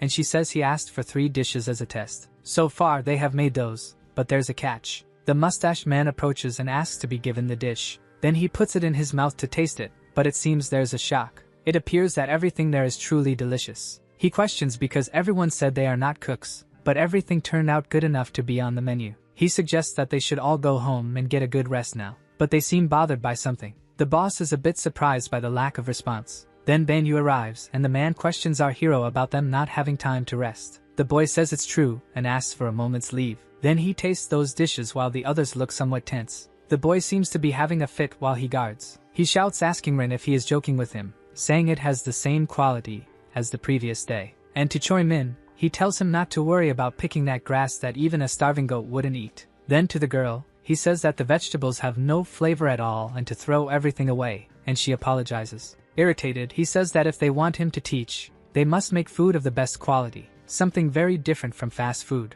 The three feel embarrassed and agree with the boss. Clapping, he asks what they are waiting for, and the man just observes this a bit tense. Completely changing his expression, he turns all gentle towards him, startling the guy, and he says there's something he needs to tell him. The man is a bit scared but waits for the news, hoping he won't be beaten like the others. Someone throws the papers on the table. The mustached man panics, questioning whether he will be beaten by the owner or by Ban Yu. But Lucien Malik sees the news speaking poorly of his restaurant because it is in the hands of an inexperienced chef. He worries because even though the restaurant hasn't opened yet, the rumors are spreading. Our hero says it sounds bad, but it's an opportunity for the restaurant to stand out above the others in France. The owner wants to know how this could happen. Then our MC suggests having a grand opening ceremony. Another chef panics, reminding him that they are few in the team now for something so big. Then Ban Yu says he would like to know the boss's opinion on having new employees or bringing back the strikers. Lucien Malik asks if he is crazy for talking about those newbies who know nothing about cooking. But he says they can still show how sharp they are, and anyway, there aren't that many qualified people. He adds that he is there to say that it's not a gamble. It's a move that will ensure victory. He smiles at the man who looks a bit incredulous. Then he mentions that this story about how sharp they are seems like a Korean expression. The owner says he believes in him but that it still seems like a gamble putting his restaurant at risk. But he is very confident, so he better keep his word and make this a success. Our hero smiles gently at him. Confidently, he then tells the man to prepare to receive a huge prize. A little before the restaurant opens, the menu was presented to the Culinary Academy students. Some participated only because they were really curious about the rumors, but most confirmed how grand the menu was after tasting it. Suddenly, someone places a box full of papers on the table, and says that if they are interested, they can send their application form now. Because joining the restaurant as a young chef, they won't have to worry about washing dishes. Sometime later, a plate of food is thrown straight into the trash, and he asks if they are out of their minds, saying that cooking is not about copying recipes but about putting feelings into it. He shouts for them to pay attention to details because this is the only way they can earn the title of chef. He apologizes for his rudeness but is as tough as Jamie was before, and so they can close any gaps. They will create a family menu that is creative yet cruelly perfect. Sometime later, he throws all the food away again to the horror of his apprentices, and the work continues hard in the kitchen, chopping, frying, and cooking. This way, when they show what they have, it will be the best moment of their experiences. Again, his disciples are there waiting for his judgment. He tastes that food again, and suddenly, he is shocked by what he feels, breaking into a small smile. Now it truly has the flavor of 100 years of cooking. At another moment, reporters say that finally, the day has come. Those are Tom and Jack, freelance journalists. The grand opening of the pasta restaurant Red Table. Inside, everything looks extremely luxurious, and the guests chat at their tables. They notice that all the critics and journalists have been invited and believe he is quite confident because the media can sometimes be tricky. Then one of the journalists in the duo spots someone in particular. That man with the little mustache is named Lois Rushard, and he is the top food critic in the country. They whisper that the man criticizes everything he tastes and is the most authoritative critic there is. From a corner of the curtain, Lucien Malik appears as the host of the night. He thanks everyone who came to make that day shine. Knowing all the effort it took for them to be there, they will do their best to meet their expectations, announcing what the dishes of the night will be. People get excited and clap. Then at that moment, he says they will start taking orders, but someone asks him to wait. They want to know if it is true that Ban Yu can control all levels of pasta cooking. The owner gets a bit tense, thinking that the journalist is trying to embarrass him again. Then someone raises their hand and asks if he can show how strong that restaurant is. He says there are thousands of pasta restaurants just in Paris, and since this is an opening, they should expect something grand from this restaurant. Asking Lucien Malik's master if he is not right. The man remains silent, very tense. The night goes on as the critic continues. Someone questions if the main dish shouldn't be a specialty of Lucien Malik. He mentions that, like on the TV show, they will have pasta with different cooking levels. While the tense owner was already rehearsing an excuse to give to the people, someone emerges from behind the curtains, saying that none of this is impossible. He adds that their guests want unique and diverse dishes. They will do that, so please make their orders. One of the guests gets excited when she sees Ban Yu. They are very excited, saying they are looking forward to this and that they can now taste what they saw on TV. Lucien Malik gets tense and questions what he is doing, saying that this was unexpected. Then he says that if he fails with this tonight, he will give him all the money he earned on that cooking show. He adds that while he is in Paris, he will seize this opportunity and turn this restaurant into the best French pasta restaurant. The restaurant owner watches a bit speechless, but he adds that the price is too small for this kind of game, saying that he will need to pay 12 times more than that. But our hero is not intimidated and even seems to enjoy the owner's absence. He thinks he could charge 100 times more because he is completely confident in his success. Then a band with beautiful women plays and fills the room with their music. One of the guests orders his pasta cooked to 85%, and the orders keep coming in one after another, being stuck up there. He starts shouting in the kitchen that he needs potatoes, mushrooms, and various other things, asking for everything to be prepared quickly. The owner approaches and questions what the plans are. He says they need to make pasta cooked from 30 to 80%, so he will use 6 pots for that, and continues explaining the technique. Lucy and Malik says they need to fulfill 113 orders, and Banyu agrees, although he only needs one person to supervise the kitchen. He adds that the main dish is important, and any small mistake can become a huge issue. The owner questions if the chef should then be him, but he says no. He goes to the counter, puts his hands in the dough, and says he will cook for himself. Lucy and Malik is very surprised and says they have a total of 113 orders. Then Banyu asks him to just help with the ingredients because if any pasta overcooks, it will be ruined. And he says that in this situation, it is important for the owner to keep the chefs focused. Then he calls the attention of 2 team members, and asks them to be his assistants for a moment. The fast-paced work in the kitchen begins. A tray with 3 plates is placed vigorously on the counter, and it seems that 3 orders with 50% cooking are on the way, and another 3 with 40% are also there. Our hero moves things around as if by magic. As he works, he explains the secrets of adding ingredients and finishing cooking at the correct percentage. He asks if they heard what he said, and his assistants say yes. He then asks them to stay at the pasta stations and to hand them to him as soon as they are ready. A beautiful dish seems to be almost ready, and he takes a little to taste. It seems to need just 1 more minute to be ready, but since it will still be fried, it will need 3 minutes. Orders 7 to 10 are all at 70% cooking, and he comments on another that asks for 85% and one more that asks for 60%. While preparing the dish, he thinks that it has never been easy for him to control the cooking level because any extra second can ruin it. He adds a little garnish to the plate,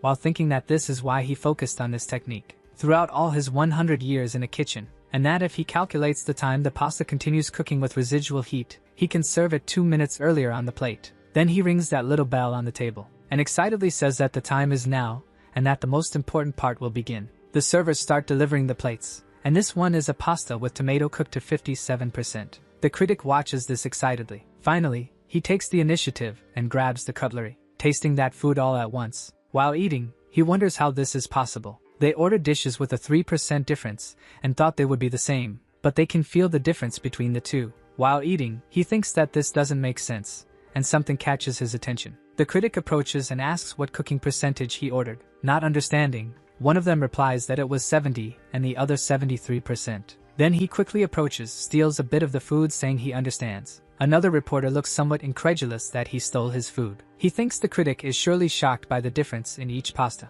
Then he asks the guys not to tell him, and points to that dish over there saying it is garlic and oil at 73%. And this other one is a tomato pasta at 70%. Then he turns abruptly and says they can eat a bit from his table since he stole his food. He says his meal is already ready because he has already taken the first bite. Leaving the 2 guys stunned, he says he needs to write a review about this soon. The 2 reporters are left confused. He explains that the tomato pasta at 84% doesn't need to start at 10% and can be made by frying the tomato sauce. So that the sauce doesn't cook beforehand, they need to stir everything very quickly, and the chefs confirm. More orders are made for pasta with 60% cooking. The owner becomes a bit tense for not seeing the critic anywhere, and the journalists are already pulling out their notebooks. Feeling a bit relieved, he thinks that everything is going well, and he feels happy about it all, especially to see that bunch of guests happy and smiling. The attendant approaches the owner and asks him to look at that thing over there. It seems that an article about the new restaurant has already been published, and he feels a bit tense about it. Lucy and Malik realizes that that piece was written by Louis Rushard. In the news, he is surprised to see that he is being recommended as the best restaurant. He pushes the tablet back to the girl, leaving her surprised, and he walks away without saying anything while she calls out to him. He approaches a dish where the pasta is cooked to 40%, and he checks several others with different cooking levels. He is shocked to realize that all of them have a fine precision control. It doesn't seem like something done by a genius but rather something done by a superhero, and he questions how on earth he manages to do that. Then, a few days later, the door of that restaurant is crowded. Some boys comment that it is the famous Malik restaurant, and another one says he heard there are several wonderful chefs there. A woman approaches, catching their attention, and she apologizes, saying that all reservations are full for a month, leaving the boys shocked since it just opened yesterday. She walks away, leaving them chatting there, thinking that they will have work today. Then, entering the restaurant, he hears someone pleading with the owner. Two people say it was their fault and ask for another chance, saying they only asked for a vacation to rest a bit. Without caring, he sends them home because many chefs have already signed up for the position. He pleaded, saying that his wife will give birth to their second child when someone approaches, saying that they are a disgrace. He says there are several restaurants that would accept them, so why not insist on this one yesterday? He tells Eva that she is not in a position to interfere, but she corrects him, saying that this is the perfect moment to do so. Then she provokes him, saying that he should know that his position now belongs to her, urging him to give up soon. And she gives a tip that when he goes to another restaurant, he should respect the team more. The owner is a bit surprised by this attitude. Lucy and Malik says that she is right, that they cannot afford to have employees like that in their restaurant. He adds that the French tradition he likes is now dead. Slamming the door, he tells them to have a great day, and that he has done a great job for a long time. The owner reads a newspaper, and finds a lot of good news there, speaking very well of the restaurant. Lucy and Malik is quite pleased with this. It seems like it has been a while since he saw a good article, and the two behind him are satisfied that he is happy. Then he receives the news that all reservations for a month are full, and that it will probably continue that way. Banyu says that this is good for now, but it decreases the chance for others to evaluate the restaurant's reputation. He explains that Michelin inspectors pretend to be customers, so he suggests keeping the reservations to a minimum so that this can happen. The owner says that he is right. They need to arrange everything in a way that the inspectors can come there. She becomes thoughtful and realizes that this is important and makes sense. Taking advantage, he discovers that an order from the USA has arrived for him. Opening it, he sees a beautiful set of knives. They seem to be very expensive German knives sent by a chef from the Felizio restaurant named A. Thompson. Lucy and Malik feels uncomfortable because he never expected that guy from Las Vegas to be keeping an eye on his chef. The girl says it is a famous place full of casinos and 5-star hotels. Generally, it is where important people invest in expensive restaurants and hotels. And rumors say that the money invested in restaurants usually comes from casinos. And it seems that great chefs walk around with security and luxury cars. But she asks about the letter she received as well. Our MC starts reading and is a bit surprised by it. In the letter, they invite him to the food festival in Las Vegas, and would like to taste the same flavor he had at their restaurant's opening. In addition to being able to share this with his colleagues, they hope that after reading this, he can fulfill their request. Our hero then begins to recount what he said, but the guy is a bit sulky. He smiles kindly, saying he wants to tell the owner what the letter says and calls for him. And the guy says it is a very interesting festival that he should attend, but he fears that the boy won't return. Our MC tells him not to worry, assuring him that he will not leave the restaurant until he earns a Michelin star. He feels a bit sad and questions whether he will leave them when they earn a Michelin star. Benyu says yes, but he also wants this restaurant to receive as many stars as possible. The owner feels a little better about that. Then he says it's better that he presents an amazing offer so they can reach that point. Sometime later, a girl walks through the airport. Nearby, it seems a man with a sweet sign has the name of our hero. Those guys look a bit strange with their cute little ears and a sign saying that Banyu is the best chef. When he sees that, the young man seems unable to believe it, and he can't believe they came to receive him dressed like that. It seems quite embarrassing. The excited man waves at him, saying they prepared a very Korean welcome reception. They say they will take him to the hotel now, and our young man kindly thanks them. He sits in the car and feels a bit surprised. He thinks he is in a Rolls-Royce just 6 months after his reincarnation. He is quite curious about the city. It seems everything is fine, and he is curious to know what the future holds, besides being excited about the festival. He is quite determined to seize every opportunity he has in that land. Sometime later, they arrive in front of a luxurious hotel. A person approaches, welcoming Ban. He introduces himself as Chef Thompson, who invited him, and says he hopes he is enjoying the accommodations. Feeling a bit nervous, he tries to be polite and says it is an honor to meet him. The young man comments that he knew he spoke English but not as a native and is impressed by his versatility. He explains that what he said is true and wants to give his team the opportunity to showcase the quality of their dishes, and he would like him to be a one-day instructor. He explains that the event will last 4 days and the second night is called the Grand Tasting, where they will sample dishes from various chefs. He then suggests that he make that pasta he prepared for him last time, and Banyu thanks him for the opportunity, saying it will be an honor. He mentions that he will receive exquisite service there, and other chefs will cook for him. Our hero, impressed, asks if it will be now, and the man says yes because he is a VIP there. Our young man says that if possible, he would like to see the kitchen. His host says that's fine but asks if he isn't tired from the trip. Banyu, all excited, says he is very curious to see what the kitchen of such a luxurious hotel is like. Thompson finds his enthusiasm quite charming and points the way, but our hero thinks he doesn't want to meet the team, just the kitchen. Thompson is excited to show him everything, and our MC wonders if it's because he acts like a cute child. Meanwhile, in the kitchen, something is being prepared. He asks if they are making ribs. It really looks very good, and it is an honor to be treated that way. He asks Chef Ban to taste it and give some advice, since being Korean, a native's tip could be useful. Kindly, he says that if that is what Chef Thompson wishes, he will do it. So our favorite cook tastes it, and he seems shocked when he feels the flavor. Everyone around gets just a little tense, waiting for his opinion. Desperate, they want to know if there is anything they can do to improve. The chef suggests talking with Ban in a calmer and more respectful way, and the cooks agree. Excited, he says that if the piece of meat is too big, he could give him this set of knives. Tense, he thinks it is strange to be treated like this so early in this life. He comments about braised ribs, while thinking it must be a sign of good luck.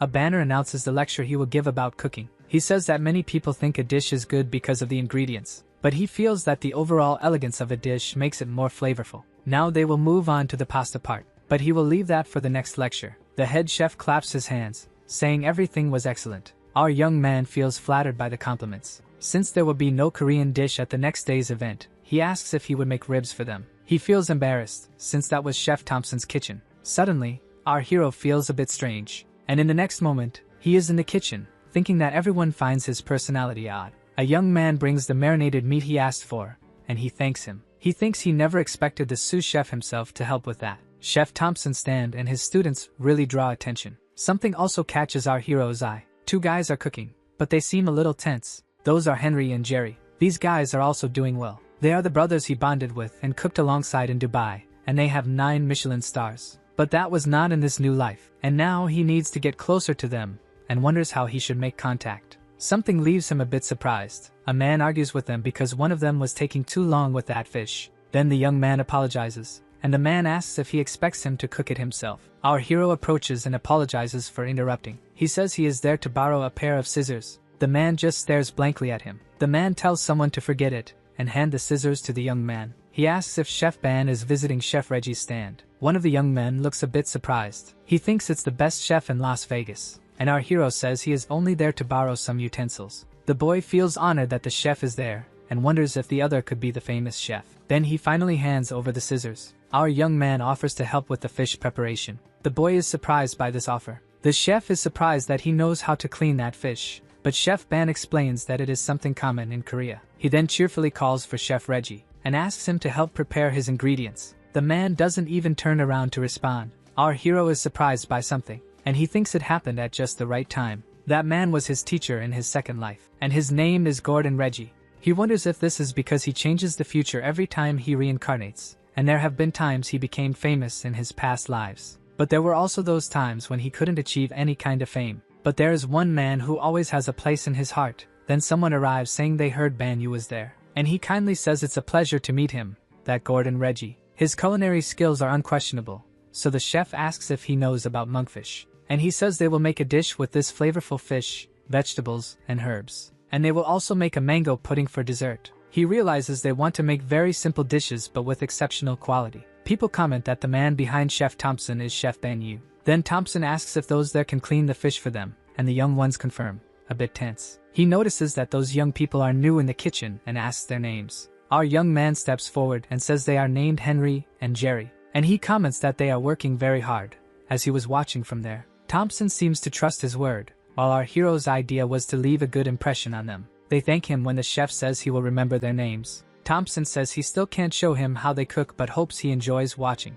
Excited, he asks if it's their first time cooking Western-style food. The young ones agree while he takes the lead and starts to show that instead of a knife, they should use scissors, which surprises the duo. He explains that it's great for beginners who are not yet comfortable with it. He starts explaining the parts of the fish that will not be used. Then he opens it, showing everything inside that must be removed. He continues explaining how this method can be easy. They thank the chef, saying they learned a lot today, and our hero replies that it was nothing special. Then it appears that those brothers will never forget him. Now he needs to find the rest of the team members. He walks through that luxurious place. Some very beautiful dishes are served, and some excited girls take pictures of it. Then, upon tasting that dish, it seems they have a shock. They get very excited because it is extremely delicious. The team members praise our hero, thinking it's great to have him there to make the main dish. The man asks him to look at all those people in front of the booth who are all there to eat his food. Despite being excited, it seems they are too much for them to handle. He observes those excited people from a distance. This leads Anthony to think they should have more meat, and the young man is surprised by this, because they don't have enough meat for the rest of those people. The young man rushes in, saying they have a problem. There are too many people there, and they need more ingredients. Banyu smiles, telling him not to worry. He has already placed an order for more meat while the young man arrives carrying everything. But it seems there is something more to it. He says that this meat is perfect for grilling but not for steaming. Moreover, they cannot just keep those people waiting. The young man then asks what they should do. At that moment, RMC says they should change the menu. The team member gets a bit tense about changing everything like that, questioning if he prefers something quick to make. He says there's a saying that anything tastes delicious if it's fried. Before frying, they will prepare it to have a crispy texture using eggs. They will also use breadcrumbs and fry it properly at a high temperature. Then, with that ready, he starts cutting on his board. It shows that inside it is nicely pink and outside it is crispy. The people around think it looks wonderful, questioning how they can cook it so evenly. It seems that's not all. The flavor and the sauce are wonderful too. Someone asks if he is sure the dish was made by the chef of the pasta restaurant,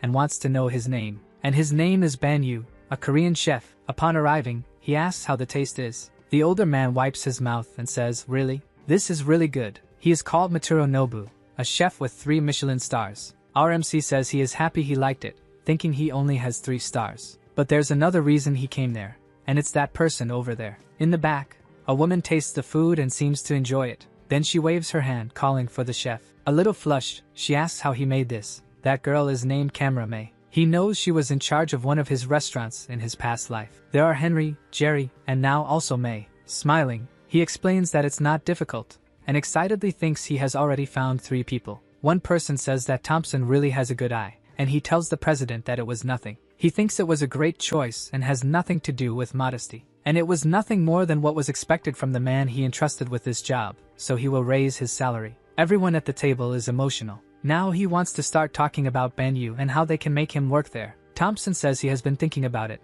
but there is a catch. And it won't be easy to achieve this, but he is a person who cannot be captured. He says the young man is truly a genius and a hard worker, but the director says that doesn't really matter, because whether he is a genius or not, as long as they take him there, for them, who have received numerous Michelin stars in their countless hotels, luck may smile again. And it doesn't really matter how much it costs, because this is not just a great opportunity for them but for the company as well. So they will make sure to get the young man. Back at the Red Table restaurant in Paris, there is a large list of emails on the screen. Emails from the general manager of a hotel, a YouTuber, and also from a Japanese restaurant. Banyu asks about one in particular, and the guy says it's from the Palazzo Hotel. He says they offered him twice his salary to create a menu. But there's something about that. It seems that 3 times his salary would be more reasonable. Lucien Malik keeps repeating to himself that it's 3 times, at least 3 times. RMC says that it's clear he wouldn't be asking for a raise. The restaurant owner says he knows he's not there for the money, so he wants to know what he wants. Smiling, he says it's about the next restaurant he wants to open. He would like it to be in his name.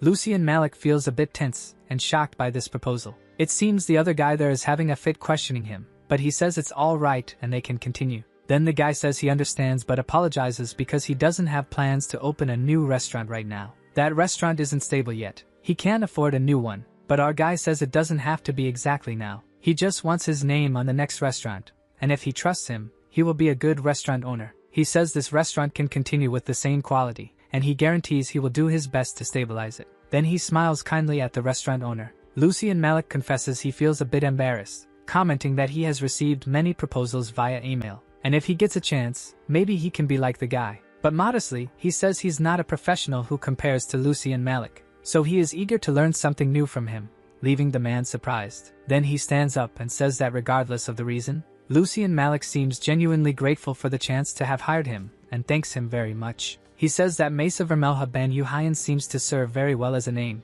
During the night at the restaurant, it seems they are still working. Lucien Malik asks how long it will take to finish the pasta dishes. And our hero says if he had to guess, it would be about a month, leaving the owner shocked. He is incredulous, even though the guy's skills are great, but Banyu says that if he stays a month there, it could happen. But it seems there's little time left before winter, and that could be a problem. He still hopes everything happens soon if he can open the first restaurant with the guy's name. Banyu thinks that with these 2 restaurants, he might end up getting at least 2 stars. Lucien Malik is worried about the chef who could manage everything, but our cook says he has already selected some talents. The owner is surprised by this, but Banyu says they will arrive soon. Curious, He wants to know who the three are because he doesn't understand anything. And smiling, Banyu says that as always, he doesn't need to worry. He just has to trust him. Sometime later, Mei, the student of Chef Matsuro Nobu, arrives at the place, along with Jerry and Henry from Las Vegas. All three bow, saying they are eager to work there, while the chef awkwardly says it's a pleasure. It seems that now Lucian Malik is a bit more relaxed knowing they are candidates who have already worked in important kitchens.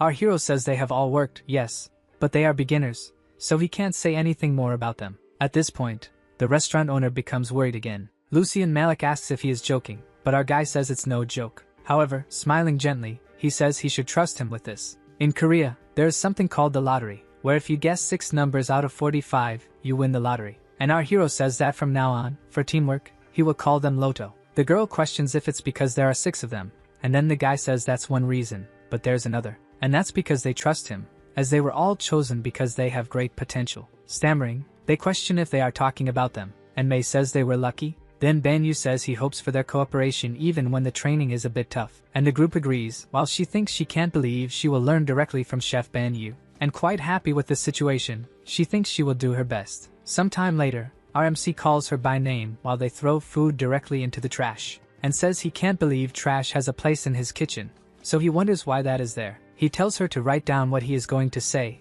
and she, motivated, prepares herself. Or maybe next time she will be thrown in the trash along with her plate. While he smiles kindly, everyone cries and panics in the place. He thinks the training might be a bit tougher than they expect. The idea is that when they overcome that heavy training, our guy tastes that and seems satisfied. Smiling, he says it's something worth eating, and the staff starts jumping with joy. Then they will feel a true sense of accomplishment with what they have learned. A person introduces himself, saying he is the chef of the Chatao restaurant, and his name is Pirong. The chef says it's a pleasure to meet him, but the man replies that he knows very well who he is. It seems he brought his students for a little break, leaving the chef a bit surprised. They actually want to taste some dishes from a Michelin-starred chef and study them. That chef seems humble, and says he doesn't know if his dishes can be considered a study. He asks the chef to observe and calls one of his students. He explains how mushrooms lose part of their flavor when in contact with water and how to solve that. Then he calls for Mei, who responds promptly but a bit anxiously. He asks the girl to evaluate that dish, and she questions if she sensed something like honey or grapes, explaining the process. But one of the twins says she forgot something and could talk about the onions in the wine sauce, while the other mentions she also saw carrots. The local chef chuckles. Then our guy asks if the information is correct, and the chef excitedly says yes. He mentions he has heard a lot about him and his students when suddenly a member of his team rushes in and whispers something in his ear, leaving him a bit worried. He apologizes to Banyu, saying something happened, and the young chef replies that it's no problem. But he wonders why he had to leave so quickly. It seems something is happening at table 11. They are very well-dressed people who seem to have ordered a lot of food. They ordered sides and main dishes, as well as 2 bottles of wine. Banyu thinks that perhaps they are testing the chef's creativity. Then the girl from his team asks what's wrong. He says it's nothing, but sooner or later a Michelin star inspector will come to see them. An inspector like that does not reveal their identity in public to ensure they receive the same treatment as other customers. They go from region to region, and it seems they are in Paris today. He thinks that restaurant is only 100 meters from his. He looks from the door into the dining room and thinks it was as expected. One of the team members asks if he is sure an inspector will come today, and our guy confirms. They seem a bit tense because of this, but Banyu tries to reassure them, saying they have been trained with the best method in the industry, and no other restaurant can match their skills, so he asks if they understand. He asks them to just trust the process, and to start cooking now. They have only one order, and Banyu will take care of it personally, asking them to bring the rest of the sides before serving. Mei tells him it's an order for a bottle of wine. The atmosphere heats up, and in the kitchen, the idea is to cook quickly with those ingredients. In the next moment, the dish is ready to be plated. Then the order that was placed arrives at the table, which is pasta with basil pesto. They are impressed, questioning if it is as tasty as it is beautiful. Then one of them says to try it. They taste that wonderful dish together. It seems the people at the table are super impressed, and our hero congratulates everyone in the kitchen. However, inside the kitchen, the atmosphere is one of despair. Trying to lift their spirits, he says it was a great job, but at that moment the receptionist calls for him. She says there are guests who want to see the chef who prepared the food. Then he wonders if they want to see him to say they received a star. But of course, receiving the star is not the only goal. He also needs to open his restaurant soon. And once he does that, he will need to invest for it to grow. Looking at the computer, he wonders if there is a broadcaster, and it seems it's a chef from the American Network's program. He greets them as he approaches the table while thinking that everything is going as planned. He says his name is Ban Yu and he is the chef of the Red Table restaurant, thinking that he would like to earn 4 stars all at once. At night in the restaurant, someone gets excited, asking what Chef Ban is trying to say, asking if they received 4 stars in the spring that is coming. It seems these are his plans, and he wants to achieve that. Lucy and Malik gets a bit tense, wanting to know the operational details, and our hero says he will first organize the kitchen. Even with a small team, they focused on this instead of increasing sales. He believes there will be enough to fill the restaurant's seats. The owner thinks there's no problem with this but wants to know about the restaurant's publicity. Bangyu says he doesn't believe he needs to promote the restaurant himself and shows him something on his phone. He shows that it's an invitation to a TV show. He mentions that the owner should know more about the program since he has already participated, and he becomes curious wanting to know if the boy was invited. Then it seems he has something more to say to our young man. Smiling, he asks if he can expect something really big, and our chef says yes. Then he points to himself, saying he should trust him. Stephen Lee is the host of the show, and the chef welcomes him. Our MC introduces himself as well, saying it's a pleasure. He mentions that it's been a while since he met Lucien, and the man agrees. He says he won't waste their time and will get straight to the point, asking if our young man is familiar with the program. The boy says yes, mentioning that it's a documentary that follows the daily life of a chef. The show, called The Chef, is ranked 10th in the United States and is quite famous. But he wonders if someone new like him, without experience, could appear on the show, and the host says he saw him in Vegas. A 20-year-old boy who's shown among the best chefs in the world, and it was truly impressive to see an Asian chef shine in a Western kitchen. Banyu says he is really happy but thinks about not mentioning the people who greeted him poorly upon arrival and departure. The host asks if he is thinking of opening a restaurant,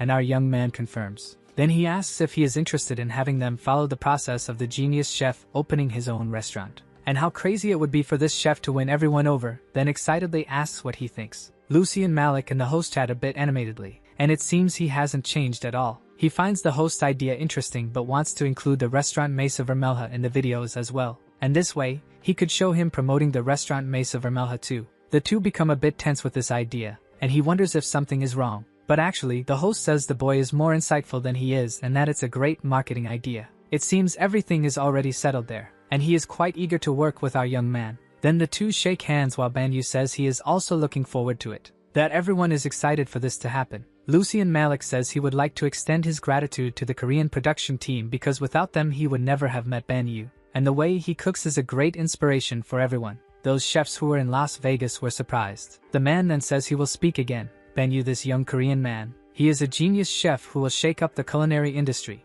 not just in Europe but around the world if given the chance. And if they want to taste his food, he advises them to visit him. The restaurant Mesa Vermelha seems to be packed. Some dishes are served to the customers and they are truly beautiful. The girl explains the processes used for the tuna, and the customers are impressed. They comment that it was really worth going to the restaurant, and it's even better than when they saw it on TV. Our hero notices that there are many customers since the restaurant opened, and so far everything has been calm. And as long as everything continues to be calm, all they need to do is wait for the stars to come. Then May, a bit startled, calls for our young man. She asks if he is waiting for someone because she says someone from TV is there, and Banyu wonders if they couldn't just wait. But May says it's from the show he is going to participate in. Then he changes his mind and replies that he is on his way, and the girl smiles in agreement. He goes while wondering if Steven decided to say hello or something similar, but it seems there's another person there. He greets Banyu, leaving him a bit surprised. The guy introduces himself as Brandon and says he is from the entertainment division of Box, which is the channel of the show.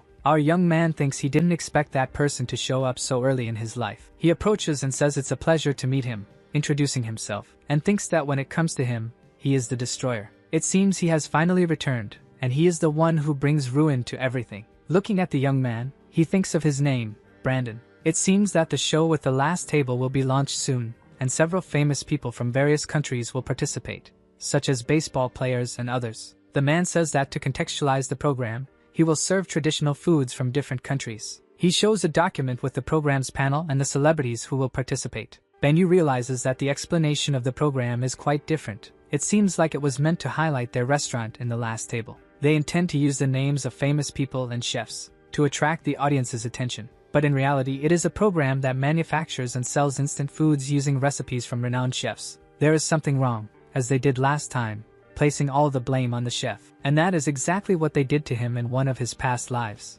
The young man explains that if he joins him, he intends to launch the first episode at the beginning of the year. He explains the matter, preparing many things for the program, and that it will take a little time, so our young man interrupts him. Brandon becomes a bit curious about what he will say, and Banyu says he will join the program because it seems like a great opportunity for him. That man gets very excited, saying he was hoping for this and that it is great, plus it will be an opportunity for their chefs. Banyu remembers his past life and says he is eager to do this, and he thinks he will show him how he was when he was Jamie in his past life. That is the last table, the food that perfectly matches the tastes of the locals. This is the theme of the third Korean food competition, and now he will introduce the judges. That is Ryu Hong, a player from the Major League, and the other from the Premier League named Ju Hong, and the last guest who has 2 Michelin stars, Jo Ellen. It seems that guy is the development consultant for an advertising company for this program that sells instant food. The host asks which chef he is most looking forward to tasting the food from, and he promptly says Banyu. He mentions that he heard he didn't do well in the last competitions and hopes that the food he makes from his own country will be unique. People wonder what he is talking about since the boy's reputation has always been good.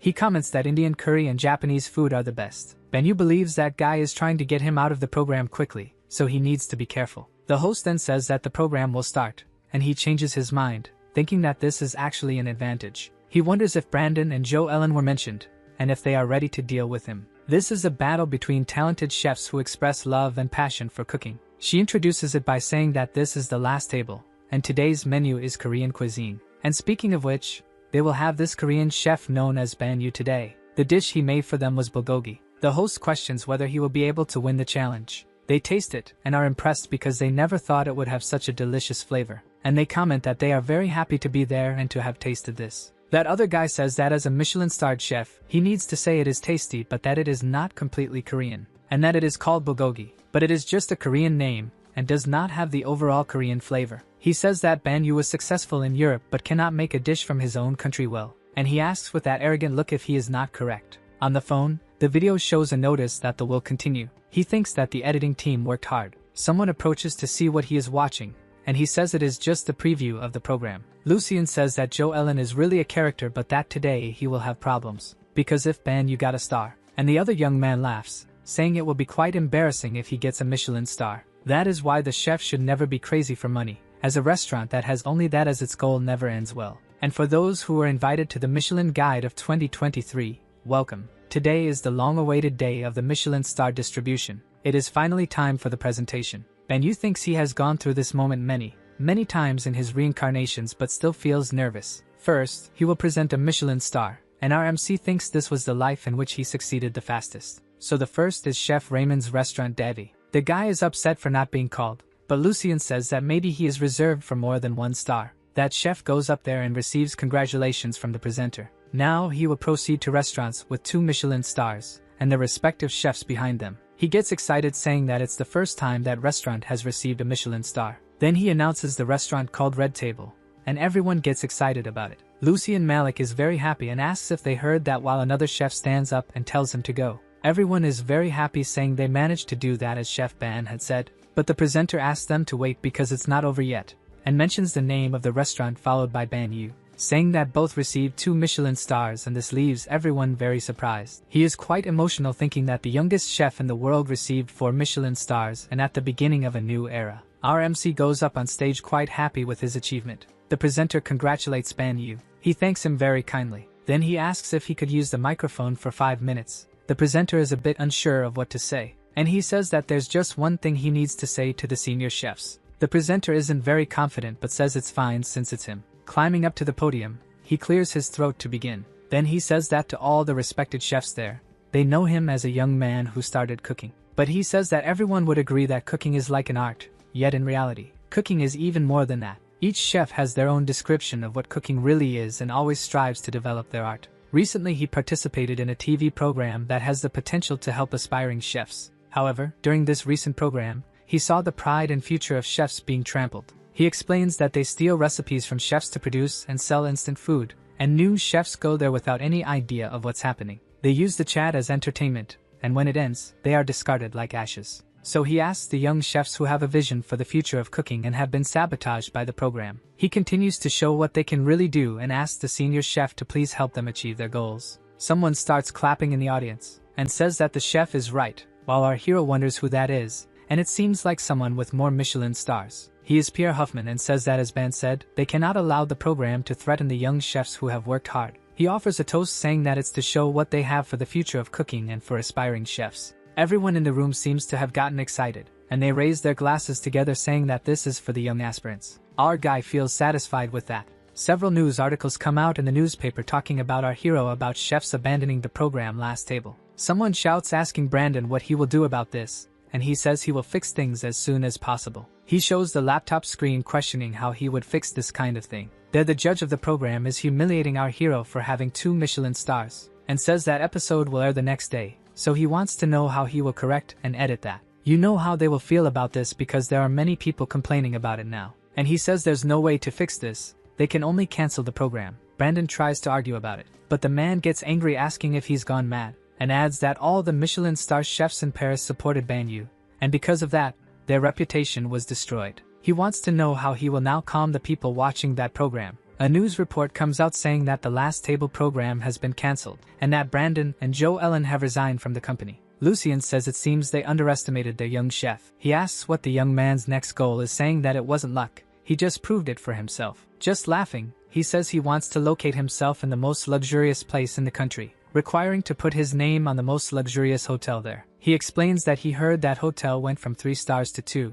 and it's called All Seasons Hotel. He just received an invitation saying they are looking for a new chef. It's a Palais Hotel in France. Luxurious hotels are called Palais. All luxury hotels of Palais level are located in that area called the Golden Triangle, and that one is one of the best hotels in France. He stops in front of that magnificent place, thoughtful, and he thinks that it has been quite a while since he last saw him. The receptionist asks if he has a check-in, then he explains that he is there for the chief position scheduled for 2 o'clock. A man asks him to follow him, saying he will guide him, so we walk together through that magnificent hotel. Through a double door, he indicates that it's that way. Our hero seems satisfied with what he sees, and it wasn't just him who was invited. A gentleman says that as expected, it was Chief Ban Yu, and comments that he heard he was coming. The older man is named Olin from the United States. Our young man kindly says he knows him and that he has 17 stars, saying it is a pleasure. The man kindly says that there is no need for such flattery and that he is the one who is the topic of the news at the moment. He apologizes for asking him something so suddenly and inquires if the invitation was in a black card. Then he seems a bit confused and shows if that is it. He explains that as expected, he received the black card, but some did not receive it, and that varies from person to person. Our MC becomes curious and asks what he means. My black card means that he is a very strong candidate. Sometime later, several chefs are in a place with various kitchen counters, and a man with a microphone and well-dressed enters the place. He greets everyone while our hero wonders who the hell that guy is. The guy says there will be no host for the hotel competition, and it seems to be exactly that loud presenter from the beginning of the story. He is amazed to see that our hero is there. Then he takes the opportunity to introduce the judges of the competition, but thinks everyone already knows them. He introduces Chef Marion Boringet and Chef Jean Louis. It seems that one of them is the MOF winner there in France, and Jean Louis has already received a Michelin star for this hotel. Since they don't have much time, the presenter gets straight to the point, saying that he knows some received black cards. Those who received the black card will be the chefs today, and they must use the ingredients in front of them to make the best dish possible. It seems it will be a tough competition since the ingredients are scarce, but he is curious about the people who did not receive the cards. Then the guy says that those who did not receive black cards will be the assistants of the chefs, asking if they can start. They have 15 minutes now to form a team, and after that, they will have an hour to cook the best they can. Making a bit too much noise, the man shouts that the competition has begun. A little tense because he doesn't know if the chef who will join him will be good, but he also doesn't want the chef with him to fail. Suddenly someone approaches calling him leader. Our hero is a bit puzzled by this. A girl asks if he already has an assistant, and he is surprised to see it is Min Seo. Then he says he just found one, and they both greet each other kindly. She asks how he is and mentions that it has been quite a while since he went to France. But suddenly she changes and says they need to start because there is little time to do everything. And also excited, our hero asks if they can start. Min Seo is curious about what they will make, and it seems it will be a dish he taught her in the competition. Someone notices that he chose a difficult fish, and that despite being a genius, it was an unwise choice. Then he asks his assistant to get the knife, and he strikes the fish as if it were going to escape. He thinks that after he kills it, he needs to leave it in the water to drain it. The next step will be to prepare the soy sauce, and the girl confirms this. He uses rice wine and some ginger. Soon after, he returns to the fish, and he starts slicing it, leaving everyone around surprised that he does it so well and is only 20 years old. Next, Our hero asks the girl to cut the onions he will need now and then put them there. He explains that now he just needs to saute everything in soy sauce until it's ready. The competitors observe the excited duo working, and with that they manage to prepare 3 different dishes for the judges. One of them comments that he hadn't seen this before, and it seems that it really is a recipe from our chef, and when they taste the flavor, they seem to not believe it. They tell their chef that it is delicious, and the young man thanks them profusely. The chef wants to know why he chose bakbunja instead of choosing wine, and Banyu confesses that he had thought of wine first. But the acidity and sweetness of bakbunja are unique. He preferred to use that instead of wine. The man ponders this while the other chef questions how he could have prepared that other dish, which is also ready. And he continues explaining his techniques, leaving the judges impressed. The girl gets all excited, thinking she was already expecting this, while she watches, enchanted, thinking that her leader is the best. She congratulates the team leader for their victory. Banyu also thanks the girl and says that the food is on him today, and she can eat as much as she wants. Then she questions if this is right, and he seems not to understand. She says that this is the season's hotel and wonders if she can really eat in a place like that. Smiling gently, our young man says that there is no problem with that. A person approaches, apologizing for the interruption but saying that he needed to speak with him, and our hero questions who that man is. Then the guy introduces himself as Roman, the president of Season's Hotel. He says he is there to have a chance to talk to him and taste his food. He explains that all the chefs there have been eliminated except for him, so he would like to test him personally. Getting excited, the president wants to know what he thinks about being tested, saying that he will enjoy it. She is impressed that it is a solo test for the young man, but she trusts in his ability. But she wonders why he is not happy with this idea. He knows that his skills are superior to those of the other chefs but is uncertain about another test. You asked if they want a new chef or if they intend to negotiate the terms and find the president's expression intriguing. Thinking that expression has no effect on him, he agrees to the test. He says they can start right now and wants to know if the kitchen is available. The man is surprised by this and says yes but wants to know what he would cook today. He asks Marion if he was the one who cooked the food he was eating, and the man agrees, completing that he will make exactly the same food that he ordered there. Then he wants to know from the older man if that is enough to pass the test. The guy feels a bit awkward, questioning if he will make all those dishes. Someone says they just wanted to have a meal. He tells the girl that she has helped before, so he thanks her for that, and she says that a team is a team. She asks if they can make exactly the same dish that the other chef made, but our hero says it won't be exactly the same, but he will make an improved version of that dish, Marion. She is really impressed by this, and he asks if they can start. He wonders if everything is okay since they know who the chef they will judge is, and one of them is still shocked by the quality of the dish that was made earlier. The other chef says he feels the same way, leaving the man confused. They comment that they think it is time for them to leave, and the director is confused. They say they are too old to create creative dishes like the ones they tasted before, but now Chef Banyu is there, and they are sure that the young man is superior to them in various skills. Then he presents 3 magnificent dishes for the test. He asks them to please taste those. The 2 chefs immediately taste those wonderful dishes, and again, they feel something marvelous when tasting them. He is impressed, questioning if it is a carrot puree, and Banyu excitedly explains the dish. One of the chefs says he felt the cinnamon, and the other asks about the croquettes. Then he explains that he used shrimp powder to enhance the flavor. They are impressed that he made the flavor so incredible and want to taste the next one. When he explains his last dish, the girl is really impressed with the young man, thinking that the leader of her team is truly wonderful. Then the director rests the cutlery on the plate and calls his name. He says he believes that his chefs and he share the same opinion, then welcomes him to the hotel. In a kind manner, he thanks him very much for that. Then 2 days pass, and our hero, all dressed up, circulates around the place. Someone welcomes Chef Banyu, catching him by surprise. It seems there is a welcome party for our young man. He feels embarrassed, saying that this is too much for him, but the director says it is their custom for new members of the hotel. Then the director asks them to go to the office. He mentions that it seems everyone already knows he has been hired, and in this meeting, they decide what kind of publicity they will use. Then he questions him if he is planning to open a restaurant, but he said he would need some time before he could do that,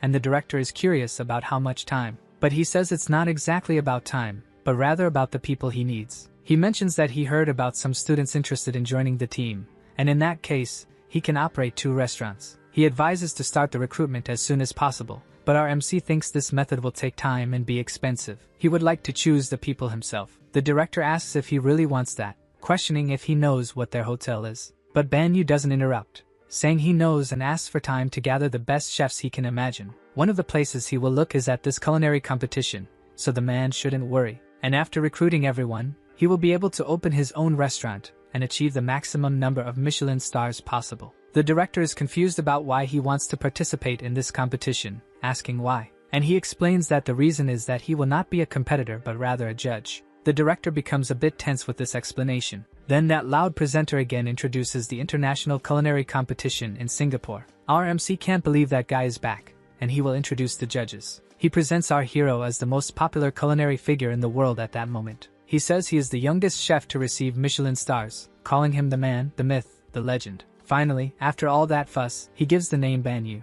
The competitors comment that he is the chef everyone is talking about, and that he is a genius at just 25 years old. He takes the microphone and introduces himself, welcoming everyone. He says he is surprised to be invited as a judge due to his limited experience, but will share the real reason he is there. He explains that he wants to find the best chefs to work with him in his Michelin star restaurant. The competitors question whether this is serious. The presenter also questions if this is true, and our hero confirms it. He draws attention by saying this is quite exciting and that he has a lot of courage. But he thinks this will be unfair, especially for the participants who will be eliminated. Banyu says he is sorry for him to think that way, but it is a bit different, leaving the man confused. He turns to everyone and says he would like them to welcome the chefs they will be competing against. Then he mentions that from the Blue Kitchen, there is Chef Matthew Wayne. There is also the chef from the Grace Hotel named Robert Evans. And finally, coming from the Venezia Hotel, Chef Rick Nelson. Then he says he is sure that after this competition, the chef he is looking for will be one of these three.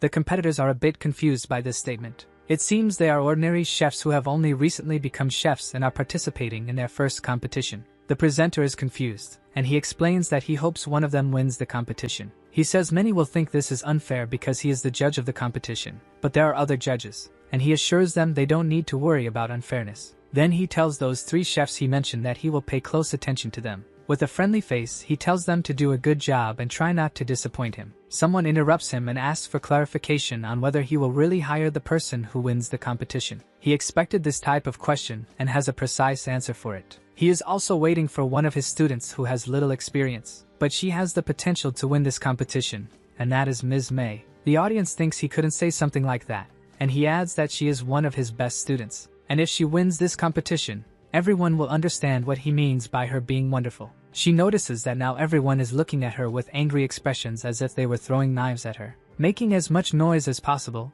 the presenter says that now that everyone has been introduced, the challenge will begin. And that is the International Culinary Championship of Singapore. Making all the show and noise possible, he says it is starting now. The interesting thing about this culinary competition in Singapore is that it is live. They cook in a completely open environment so that everyone can watch. A disadvantage for the chefs is that the judges can monitor everything up close, which increases the pressure. And those eyes watching them end up having a significant impact on their dishes. But only a few chefs will experience this, and one of them seems quite calm while cooking, while another is a bit too tense, followed by a third who also seems somewhat apprehensive. Our young man thinks that if he wants to win the show, he has to show confidence, and this is the type of boss he is looking for. He looks at his student, thinking that she shouldn't get nervous, as she is one of the ones he expects the most from. The girl seems to try to relax with her eyes closed. Then she opens her eyes with renewed determination. She grabs her knife and thinks that Chef Banyu has expectations for her. Then she heads to her station with calmness in check,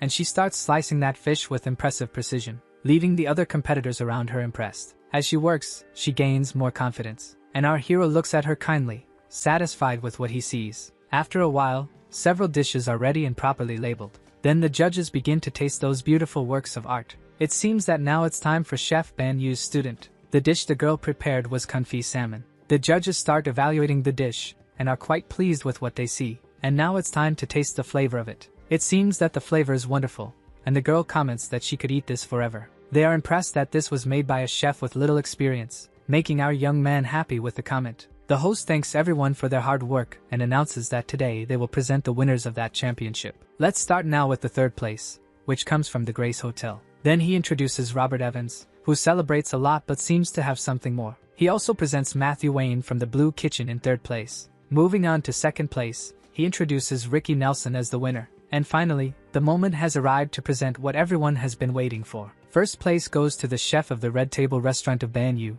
named Chef May. The host congratulates all the winners and asks them to come up on stage. People around comment that the winners were all the chefs that Banyu had mentioned before, and they think it's impressive that his student came in first place, believing he is a great teacher. Impressed that someone without experience could receive an international award, he wonders who this person really is. News about the program spreads quickly, saying that he managed to predict the winners of the show. The director says it feels like he is dreaming, and every place he looks has news about Banyu, about his excellent skills as a judge. He then comments that he really succeeded. Going to the phone, he says he can't just sit still, and he wants to know when the young man will return. But on the other end, someone apologizes, saying they only received a call from the marketing department, and it seems it will take quite a while until Chef Banyu returns, which makes the director a bit tense. The man continues that according to the chef, he seems to need more time to gather more chefs that are still missing. The man would like to know where he would find more chefs, if it would be some kind of competition again. As he arrives at a location,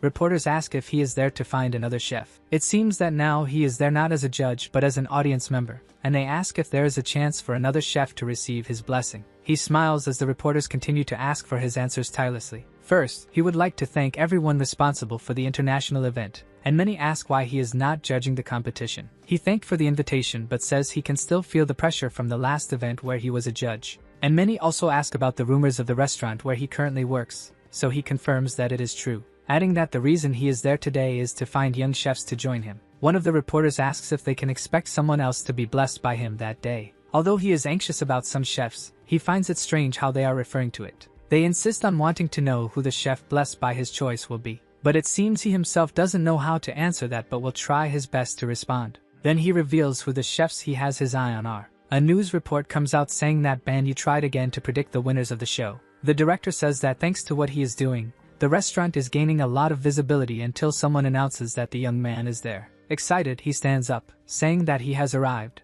In that extremely luxurious hall, a group awaits, and an older man opens the double doors vigorously, calling for Banyu. He smiles kindly, realizing it is Mr. Roman. Very excited, he welcomes our young man, and he says he was waiting for him. Our MC wonders if he is always like this. Then he would like to know about those people, and Chief Banyu says that these people will help them at the hotel. He introduces them as the best chefs. The man is surprised by this as he says he will introduce them. That young guy is named Robert Evans, followed by the other man who seems to enjoy the moment, named Matthew Wang. There is also the green-eyed one, Ricky Nelson. The owner of the place is impressed that they are chefs who won the international competition. Our hero wants to know about the other two chefs, Marion and Jean Lewis, so the old man says he hasn't mentioned them yet. But at the moment, the two have been removed from their jobs. The boy is surprised, asking how that happened. Then in a room full of people, the two chefs are in the spotlight. The journalists ask why they are stepping down, as many are surprised by this sudden change. He explains that he didn't expect a press conference but thanks the hotel for it. He gives a kind look to Roman and thanks him,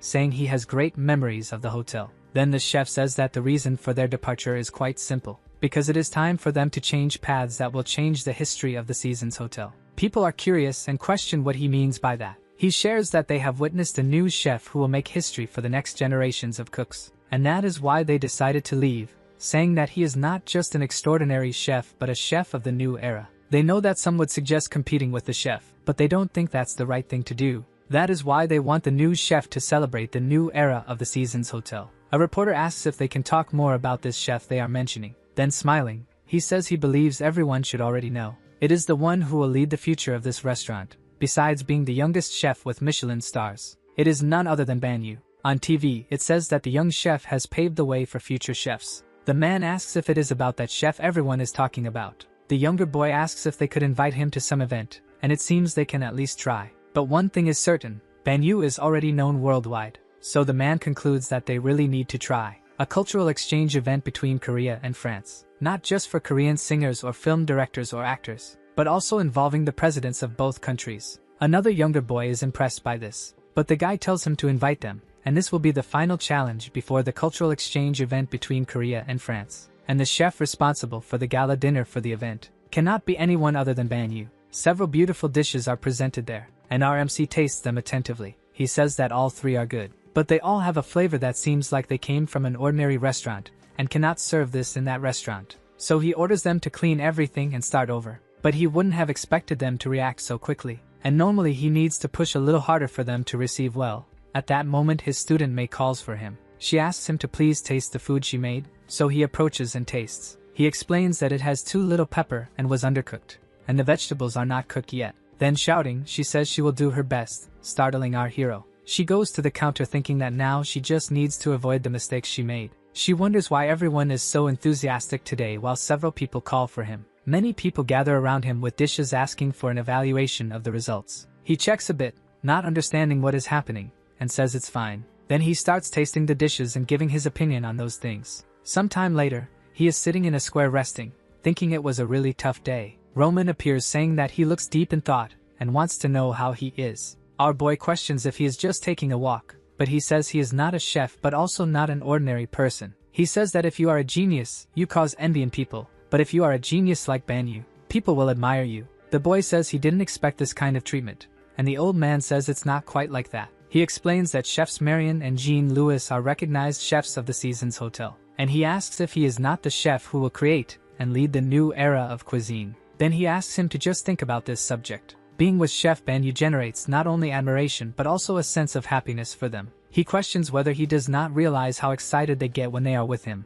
and Banyu feels awkward. He was not very interested in becoming famous. His goal was only Michelin stars, and he ponders about creating a new culinary era. Then our MC insists and questions what brought that man there, and the guy almost forgot. But someone invited him to an event, and there is the contact of the person. It seems to be about that cultural exchange event, and they want him for a gala dinner. Banyu does not mind, but this would interfere with his work at the hotel. The director says that the presidents of France and Korea will participate, and this impresses our young man. But since the Korean group decided to stay at this hotel, he has nothing to worry about. He is concerned about this but knows that it is an honor to participate. The old man then asks for details about what will be served and about the chefs as well. Our MC observes the man leaving, and he thinks about the story of being the chef who will pave the way for a new era. His only focus in life is Michelin stars and not caring about anything else, but he decided to change that destiny. He wants to show the potential that a chef can have while thinking about his students and future chefs, and he will make this new era more wonderful than anyone could imagine. It seems that someone is already working hard.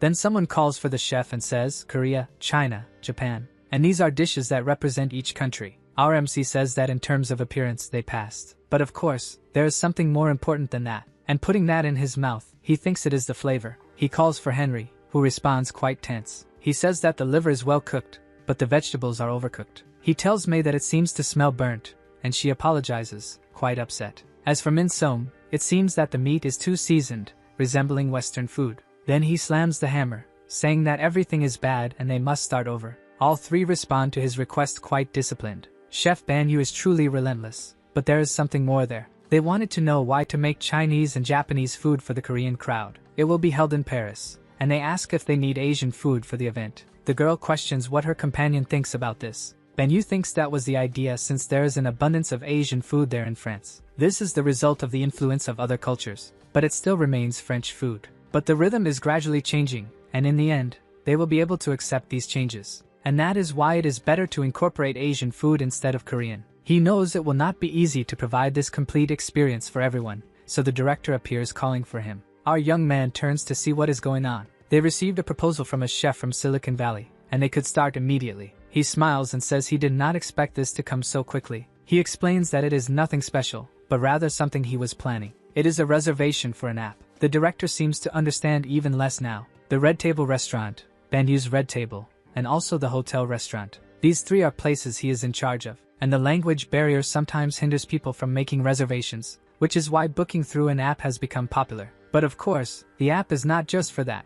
It also has some extra features. It seems our young man is a bit embarrassed to talk about the extra features of the app, but he explains that he has many fans because of his appearance, so the program will show where he is at the moment. The old man is shocked by this, but our MC tries to fix it by saying he was just joking. Laughing a bit awkwardly, he says that for a newcomer, he makes good jokes. Banyu laughs awkwardly while thinking it is a good idea, and the director thinks that at least he understands his worth. He is a genius as a chef and possesses the capability of a businessman. Although the app does not bring in revenue directly, when it comes to Banyu, he is sure it will be worth it. Then the old man says he can count on him for this project. Our young man thanks the director profusely and says he will do his best. Laughing, the man says that they always do this. Some time later, our elegant hero relaxes on a bench. He realizes that the app is more successful than expected, and they even offer discounts for those who book through it. While he thinks that Mr. Roman knows what he's doing, someone approaches him saying that they are about to start. He kindly stands up, thanking them for that.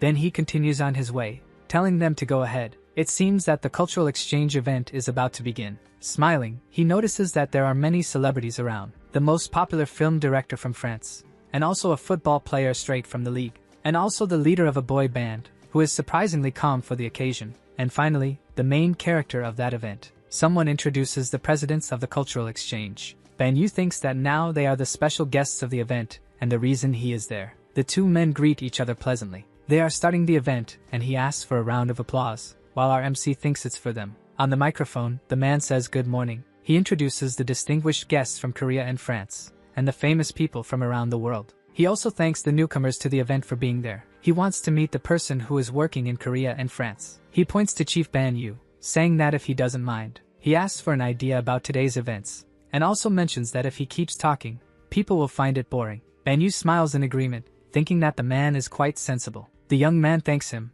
and the president says it's no problem and appreciates his consideration. First, he thanks everyone for being invited to this wonderful event. Today's dish will be French cuisine using Korean ingredients, and the theme will be harmony. And without further ado, he asks everyone to enjoy the meal. In the kitchen, he calls everyone's attention. Tying his apron, he asks if everyone is ready, and the highly motivated team responds that they are. He explains that as they know, the guests have high expectations of them, but they shouldn't worry. As they always do, they must give them an experience that exceeds their expectations. He says they can now start with a resounding, "Yes, chef." Sometime later, he thanks everyone for their patience, and says they will begin with their appetizers. Then they serve pumpkin soup, beef tartare, and also steamed eggs with crab intestines. Someone comments that it's a shame to eat something so beautiful. The woman then tries the dish. The two are very impressed with how delicious it is. People keep saying it's wonderful here and praising Chef Banyu. He thanks them and is very happy that everyone enjoyed it.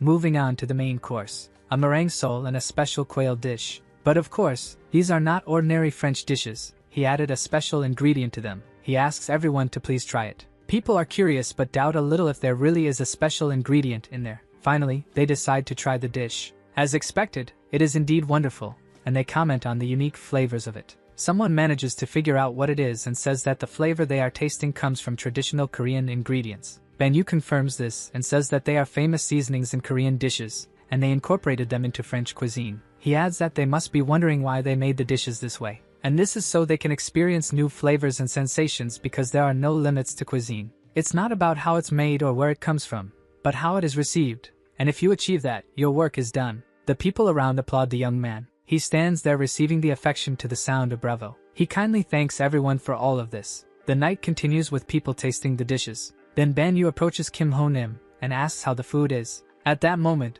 someone calls out our MC's name, and he smiles. The man says it is very delicious and is surprised to meet him. But our hero says that he is from a very famous music group that is rising to the top. And in fact, our young man is a bit nervous talking to him. But humbly he responds that he should be nervous in front of a Michelin chef. Then Banyu says he is happy that he enjoyed the food. The man seems to confirm but has something else on his mind. On the other hand, he feels sad that he can't cook something like that for his companions. And many of them were not available to attend the event. Banyu says he understands. He says that his new restaurant will open soon, and he can take them there. The singer gets excited and asks if he is sure. And Banyu says of course, that they will soon send a formal invitation to them, and mentions that he has prepared something fun for the event the next day. The young man will be anxious about it, and people comment on what he said about the other event. They wonder what he has planned for the event the next day. Then the next day someone asks what that is. It seems there is a tablet on the table, and he is curious to know the reason. He comments that since many were expecting, they were confused,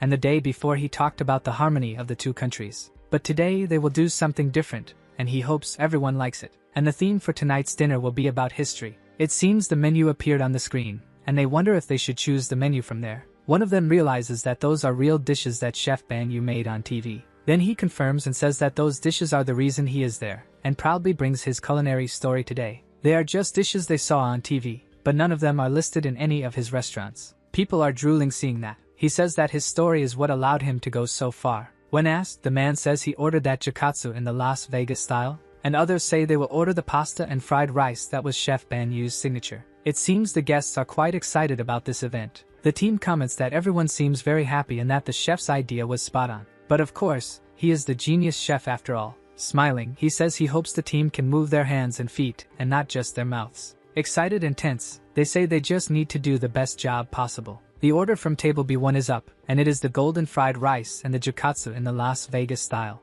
They take pictures and are impressed because it is exactly the same as what they saw on TV. And now they will taste to see how it really is. The guy gets excited, urging them to try it because it is delicious. But the girl asks him not to make so much noise. She says this is just fried rice, and usually, it is quite different from the things they see on TV. But upon tasting, the girl is somewhat speechless. She says she also found it really delicious, asking him to repeat what she said before. Now they understand why this dish became popular while it was being broadcast on TV. People continue eating and enjoying that moment. More beautiful dishes appear, and people are eager to try them. They comment that they are really curious about how the president of France will feel about this. But to be honest, that is shocking how good it is, and this leaves the man a bit confused. He says they ordered garlic and oil and jukatsu, and that doesn't seem appropriate at all. And the same goes for the other combinations. It seems the dishes don't really match each other. Then he points to the people around who continue eating, and the faces of everyone reflect satisfaction and happiness. That guy asks what he thinks of Chef Banyu, and the man replies that each table was prepared to look like a combined meal. Although it is wonderful preparing meals, he doesn't think that part is his genius part. The dishes he presented were the ones he made in the past, and he remembers the flavor, but he altered it in a genius way. He picks up the cutlery and tastes it. He seems to really like the flavor he is experiencing. Then out of nowhere, Chef Banyu approaches asking how the food is and catches the guy by surprise. He smiles and says of course it is delicious, making our young man really happy. He says it also looks very beautiful and hopes to learn something from him at some point. Our young man feels flattered. But he says everyone is praising him and points for him to see for himself. Everyone there is happy to taste his food. And he can say this because he also sings for the happiness of others, and that is satisfying. Thus, he can say he does a very good job. Banyu feels shy and says he really appreciates that compliment. The young man says he truly deserves it, and our MC keeps thanking him. Smiling, he tells the young man to enjoy the night. And as that young man had said, the last day of the event was indeed a success. And with that, he appears again in news articles praising his great performance. First, he wants to thank everyone for staying with him that night. He says that everyone did a great job, and the team says it was nothing. Then, he adds to his simple speech by saying that there is still much they need to do together, because it is an event that will take them to the next new stage, the grand opening of the All Seasons restaurant. From there on, the things to be done at the new location will be addressed, starting with a basic plan. The others show brief signs of light anxiety. All Seasons Banyu Haiyan will be the name of this establishment. Now, the young man will say something additional. Each of the other 3 restaurants will receive the names Red, Light Blue, and Light Yellow. Red means that the food will be traditional Korean. Banyu Haiyan Yellow will be for typical Chinese food. And finally, the blue will be for classic Japanese. In despair, the staff say they are in distant France. They question whether they will really serve something Asian right there. However, the chef momentarily shows a calm, serene smile. The young man explains again about the colors and their respective cuisines, asking if the group understood everything. An anxious employee says that a hotel like that with 3 restaurants serving only Asian food would clearly be unacceptable. Our hero explains that it is a fusion of French and Eastern cuisines together. I understand that they are not convinced by this, but I have several goals in mind, and one of them is the foundation we will build, he says firmly. Understanding even less, the people wonder about a foundation. The idea is to combine these cuisines to earn a Michelin star, and thus the culture of East Asia will be known worldwide. 40 days before the grand opening, and everyone is working at full steam. Now that Banyu Haiyan's secret has been revealed, someone says calmly. How much longer do we need to stay in this stupid kitchen? Gary says in complete exhaustion. Ashi mentions that she is having fun with the others while cleaning a knife, and someone finds that too strange. Incredulous, Aaron reveals that it is the first time he has made dough after so many years. When the 3 chefs are close to finishing a segment, they hear that the MC has just returned again. The young man asks if they are joking, and they quickly respond negatively. Suddenly, the protagonist explains that he will hold a competition between the 3 kitchens that will last 3 hours,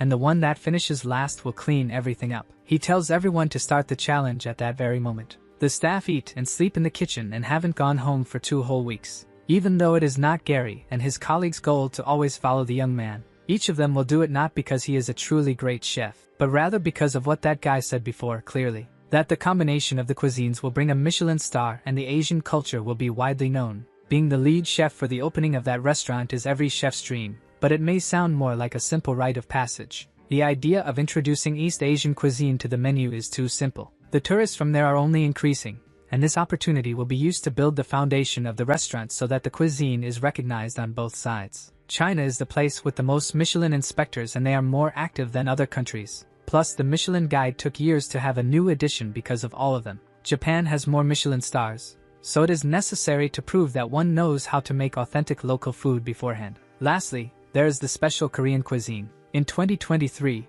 only 2 restaurants earned 3 Michelin stars together. It is not easy to make, but the protagonist wants to cook truly good and unique Korean food because of the chefs he met in Korea before. And at the cultural event of Korean and French cuisine, the young man felt the charm strongly again. For a moment, Ban Yu-hyun becomes immersed in his old memories. However, he quickly returns to reality when speaking with Gary, asking if the other believes he can recreate his own food in the right way. The employee is devastated by what he hears sadly. Perhaps if the MC uses his vast experience to cook Korean food, he will earn a bunch of new stars. One of the chefs extends his plate, while stating that he has finished it. It doesn't change the fact that it will take 20 years to get 30 stars, but time will tell, of course. Now, the young man is analyzing one of the finished dishes. In the next second, he throws it directly away. Another dish slowly goes into the full trash can. While the chefs watch in deep despair, the protagonist says that is where those dishes should always be. Then, he begins to speak, and everyone holds their breath together.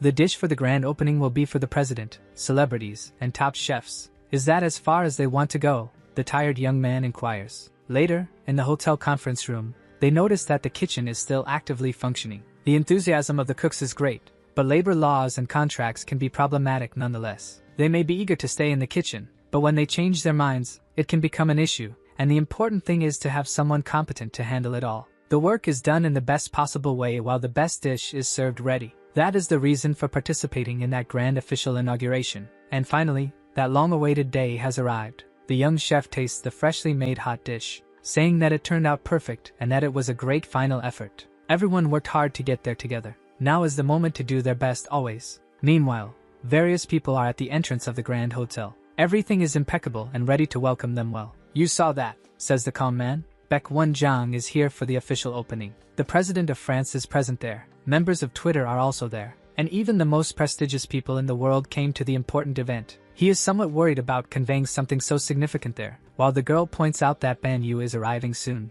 Our guy steps onto the stage and quickly clears his throat. He greets everyone and introduces himself cordially. He says it is an important day for the inauguration of his restaurant, and that he cannot sincerely thank everyone enough. Sometime later in the kitchen, the chefs work while he continues his long speech. He says for the event to begin, and everyone on his team follows the firm order. And he asks that for now, they just enjoy the dishes. It seems the guests are doing just that. There they have a dish in the Chinese style, and one in the classic Japanese style, and then a spicy Korean dish. Someone says that it is authentic French cuisine with Asian recipes combining very well together. They suggest trying the seafood soup or the fresh tuna pasta. Those dishes really make your mouth water, and they can hardly wait to taste them soon. The two of them taste and are amazed by the incredible flavor, and the others find it divine as well. Sometime later, all that remains are stacked plates to wash quickly. The first time the chefs stepped onto the stage was for the opening message, and then all the dishes were served. Next is the final greeting of the event, and our guy asks how the food served was. The poor guy rests thinking that everything is over now,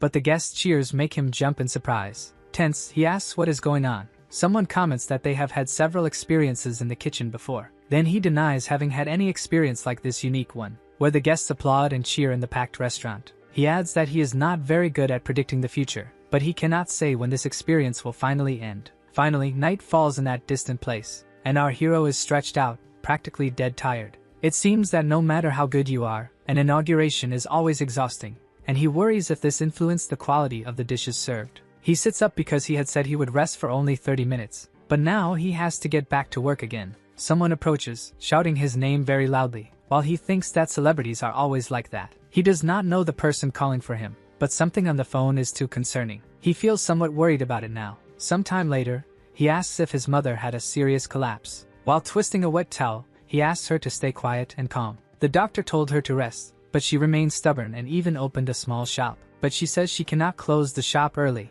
or she will lose customers, and she knows he must be busy with various other things. But he tells her to be quiet because she does not know how hard it is to see her in this bad situation. He apologizes for the noise and asks if there are more customers, but the guy says that is not it, and he tells him that her son just arrived, leaving her completely surprised. He arrives at the door, worried about his dear mother. She becomes desperate, saying that she shouldn't have said anything to him since he was far away and had to come there quickly. Then she sits down, saying she is fine and apologizes, saying it is great to see her son and that she will cook for him happily. Then he asks the whole team to take care of the customers, and that later he would give some autographs since many there are his loyal fans. As he heard that she was unwell, he decided to keep the shop closed for a week so she can recover better. He thanks Mr. Baek Won-jang for notifying him, adding that he will take care of her right away. He starts to walk away while looking at the woman, saying that there are no serious problems, and she seems a bit tense with the strange situation. Then that man calls out the name of our young boy. He says he would like him to know that he really liked his performance on TV,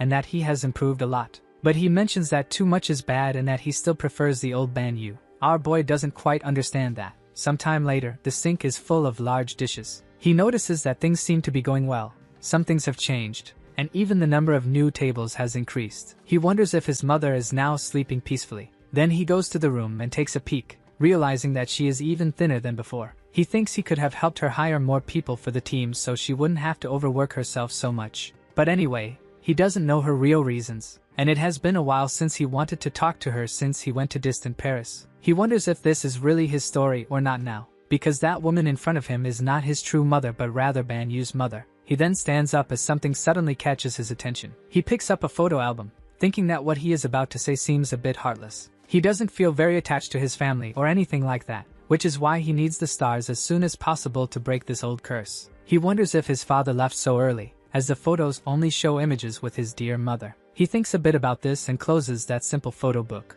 He needs to get back to himself and focus on getting the stars, besides being careful not to collapse as well, so he goes to rest a bit now. He then goes to his room and opens the large door. He finds a place with various books scattered everywhere. He is shocked because no matter how long his son stays in another country, it's a different story to transform his room into this. So he is surprised when he finds something hidden. It seems that all of those are classic cookbooks. He finds a bunch of notes that seem to have been written dozens of times the same, and right behind them, a package with several white envelopes. Then he picks that up, wondering if they are personal letters. As he starts to read, he gets a bit tense when he sees written, "My beloved dear son." She is writing to find out if he is doing well in another country, and wonders what the taste of his unique food would be. She says she is always rooting for him, and thanks to Mr. Baekwon's team, she has time to see the new news. She says she is really proud of him, and that his father wasn't there because he was always busy, but she has always taken care of him firmly. She apologizes for never being able to provide anything good or expensive while he was young, says she is very proud, and thanks him always. Some time ago, she used to write those long letters. She shares that sometimes she dreamed of him becoming an important successful man, and from now on, she will do her best until he returns to see her. And now that he has a great restaurant, they will be able to cook together happily. They will be able to cook and make the customers happy, and besides being and feeling alone, she will always be there for him, and he can return peacefully. Our boy realizes that she wrote a bunch of similar letters, and she did this while studying, and it's strange how she manages to do this even while overloaded with hard work. He believes that if he doesn't achieve his goals this time, he will disappoint her, and he wonders if that is really right. Then the day breaks, and the woman slowly starts to wake up. Someone asks if she is awake, and she notices it is her son saying that he cooked something and wanting to know if she is well now. He explains that he knows she likes pumpkin porridge, showing her the hot food. Then he smiles gently, asking if that is right. She wonders how he knew, but his excuse was that it was natural since he is her own son. He tells her to eat before it gets cold,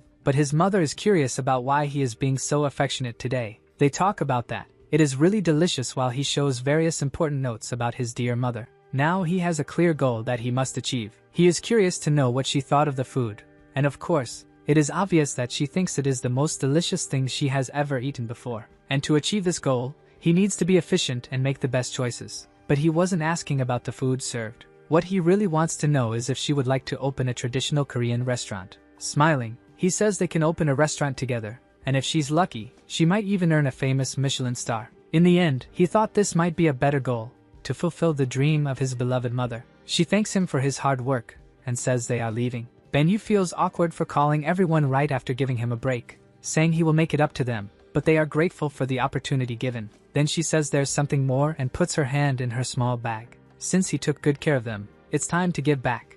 She mentions that she prepared some things for the health of her dear mother. He feels flattered and thanks her for that again. A little while later, he is going to meet his mother again, calm. She stands up because she wanted to say goodbye to the staff, but everyone has already left so she wouldn't have to get up yet. Banyu wants to know if she thought about what he suggested the day before. It seems that his mother really thought about it, but she doesn't believe she can manage a new restaurant. Moreover, he will need to leave soon, and she doesn't think she can do it alone. She thinks it would be best if she continues as a snack bar. He says that after a long time, he saw that kitchen again. She looks confused and asks what he is talking about, but thinks it's because it was all very crowded since he is there. Banyu says that's not it. He heard her employees talking, and it seems that the customers are regulars and always go there. Then he adds that it seems she already has a trusted crowd, but she defends herself by saying she is the snack bar lady, not a chef. She had said that she couldn't close the snack bar for a week, but our hero realizes she said that because she didn't want to leave her customers hanging, which already qualifies her to be a chef. Furthermore, he asks her if it wouldn't be like a dream for them to do this together. He said he found those notes there, and unlike the others, this one is not handwritten. It seems that it is full of recipes and various combinations of her favorite ingredients. Banyu says he likes the food she is serving now, but asks if she wouldn't like to make different dishes, and this catches her mother off guard. He then smiles gently at her, adding that now she is a chef. Sometime later, our hero is there at the table with a pencil spinning. Although his mother hasn't followed a standard path to become a chef, the way she takes care of her customers is commendable. But he agrees with her concern about becoming responsible for a large restaurant, and he intends to help her. He considers bringing someone to help, but the restaurants would miss their chefs if he did that with someone from the team. He needs to find someone who is a chef. Then the paper beside him catches his attention, and it seems he has found something while wondering who that person would be. Sometime later, in a very nice restaurant, the young man asks what he wants to talk about, and that is Yoon Jong, who competed against him on a TV show. Banyu says it's been a while, and this is the first time they meet since that TV show. The boy says it's a pleasure to meet him and that he has become a celebrity. He wants to know if he contacted him because he opened a new restaurant. Our hero wanted him to be less cold so they could build a relationship there, but another boy seems a bit more irritated. But Banyu says that's not the reason he reached out. He questions if he received a Michelin star recently and how, now that he is back in Korea, he would like to try some of his dishes. He asks the young man if everything is okay, and he seems a little tense about it. Yoon Jong questions if this is all he has to say by going to his restaurant, and admits he still doesn't quite understand. But considering that he is a special guest who came from so far, he will serve him something special too. Satisfied with this, our hero thinks it seems he wasn't joking. Our MC is curious to see how much the boy has improved after such a long time. Sometime later, in front of him is a very beautiful dish, and he is quite enchanted with what he sees. The boy explains that they are pork chops served with apple sauce, and that it is special because it is not on the menu. Banyu says it is very sincere of him to receive such a dish while thinking it will make a good impression. He tastes the food and it seems something happens. The boy looks satisfied while our MC says he is curious about something. Then he wants to know if that is free and the boy gets irritated telling him to just eat. He looks very pleased with that meal. Then he calls Young once again. Getting straight to the point, he asks if the young man would like to work with him. It seems everything happened very suddenly. Banyu explains that he wants to open a restaurant in Korea and is looking for an experienced chef. And of course, the goal of this restaurant is to earn a Michelin star. The young man is surprised that this is his true objective, and wants to know if he has more than one body to handle this. He says he knows he is quite skilled, but in Korea it is a bit difficult to get Michelin stars, and he thinks he already knows that. Here is your text corrected according to all the rules you defined. Banyu asks if he should take that as a no, but the chef says he is not provoking him, he is just being realistic. Then, concluding the story, our young man says, "What do you think about this?" He places a paper on the table saying that this is the menu and that they will put on a show with it. Young asks if there are only zucchini dishes there. He thinks our hero is challenging him and asks if he thinks that would be worthy of a Michelin star. Banyu adds that all of this still needs a twist, so he prepared something more. He shows a paper that has writings about the Seasons Hotel restaurant where he works. Showing that paper, he says that if Young wins the contest, the contract will be his and awaits his signature. But there is something more. However, if he himself wins, he will have no choice but to cook some zucchinis for him for a while. Smiling, he asks if he agrees, while another young man says he is really desperate to get 3 Michelin stars with this dish. The boy says that his business in Korea is quite clear and hopes he does not backtrack on the idea. Banyu has an initial internship project. He does not want to reveal much about it now, but by becoming his partner, he will reveal the secrets. Then he suggests they start with the name first, and the young man gets quite irritated. Then he asks what he thinks of the name Banyu Zucchini. After a while, he explains how the competition will be. They will have only 20 minutes along with some rules and then serve 3 dishes to the guests. Banyu then asks what the young man thinks about that. It seems that everyone there are foreign tourists, and of course, it was not our MC who chose them. To be fair, it was another chef who did that.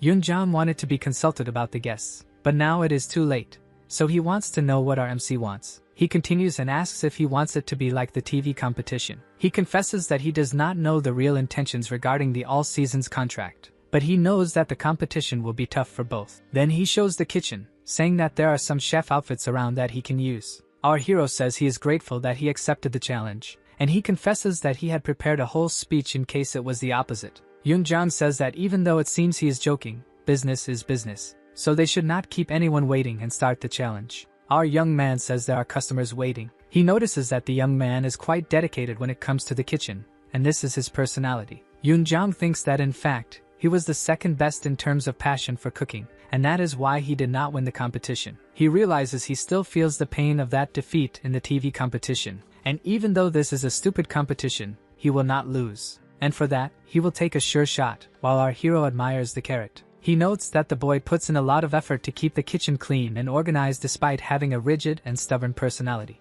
On the other hand, it seems there is an excess of useless things there, and he feels a bit lost asking where they found the things, thinking the boy is a hoarder. He realizes he has wasted a lot of time looking for things here and there, but it was good for him to have a moment of relaxation before getting serious. Then, without any mercy, he starts the work chopping that carrot. After a while, Yoon-jang's dishes are ready and look great. And further down, our MC prepares a bunch of dishes based on the new menu of the restaurant that will open with his mother. The guests arrive, amazed by it all. If you are a tourist there and your goal is Korean food, there are many options, but Korean food to your taste changes things. And the girl sees a flyer with the headline of his restaurant, which could mean they will go to his restaurant. Lastly, the way the dishes are evaluated there is not like on the TV show, because the invited guests are only there to fill their stomachs. After a while, the plates are empty. The downside is that with full bellies, they end up not eating all the dishes. The guy feels a bit tense while thinking that this means he has won. It seems they didn't touch Chef Ban-yu's food, so he asks how the competition stands. It looks like our MC lost that battle. The guests think there's something going on for them to eat for free and wonder what to do with the leftover dishes.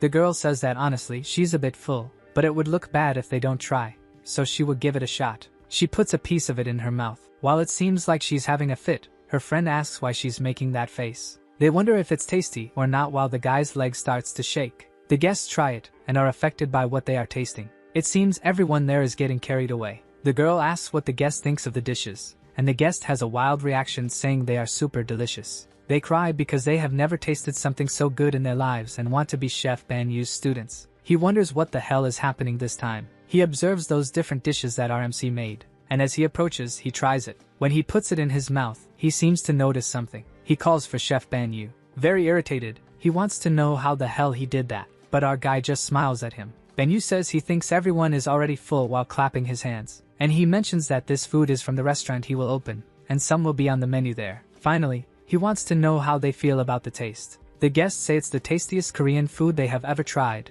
which irritates Yoon-jang. He leaves saying that Ban-yu will take care of the rest, and that the guests with reservations will arrive soon. The team thinks the guy has gone crazy, but he does cook well too. They are confused about how the chef's dish lost to that pumpkin, but it's certain that Ban-yu has his secrets in the kitchen. But the guy thinks that if there were any secrets to win this competition, he should already know them. As soon as he tasted that food, he understood why he lost. While he was thinking about various strategic elements, Chef Ban-yu focused on just one thing: quality of ingredients, cooking time, and the cut. But all of that is basic stuff. Almost having a fit, he wonders why he did that if he's not satisfied with what happened on the TV show. Suddenly, something catches our chef's attention. He remembers Yoon-jang asking how the hell he did that. He realizes that he noticed this right after tasting the food, and for someone to see that, they would have to be attentive to the same details. It seems RMC chose the right person. Suddenly someone asks if there's any way to eat that again. Ban-yu says he will open the restaurant, and will invite them to come there. The name will be Ban-yu's Pumpkin,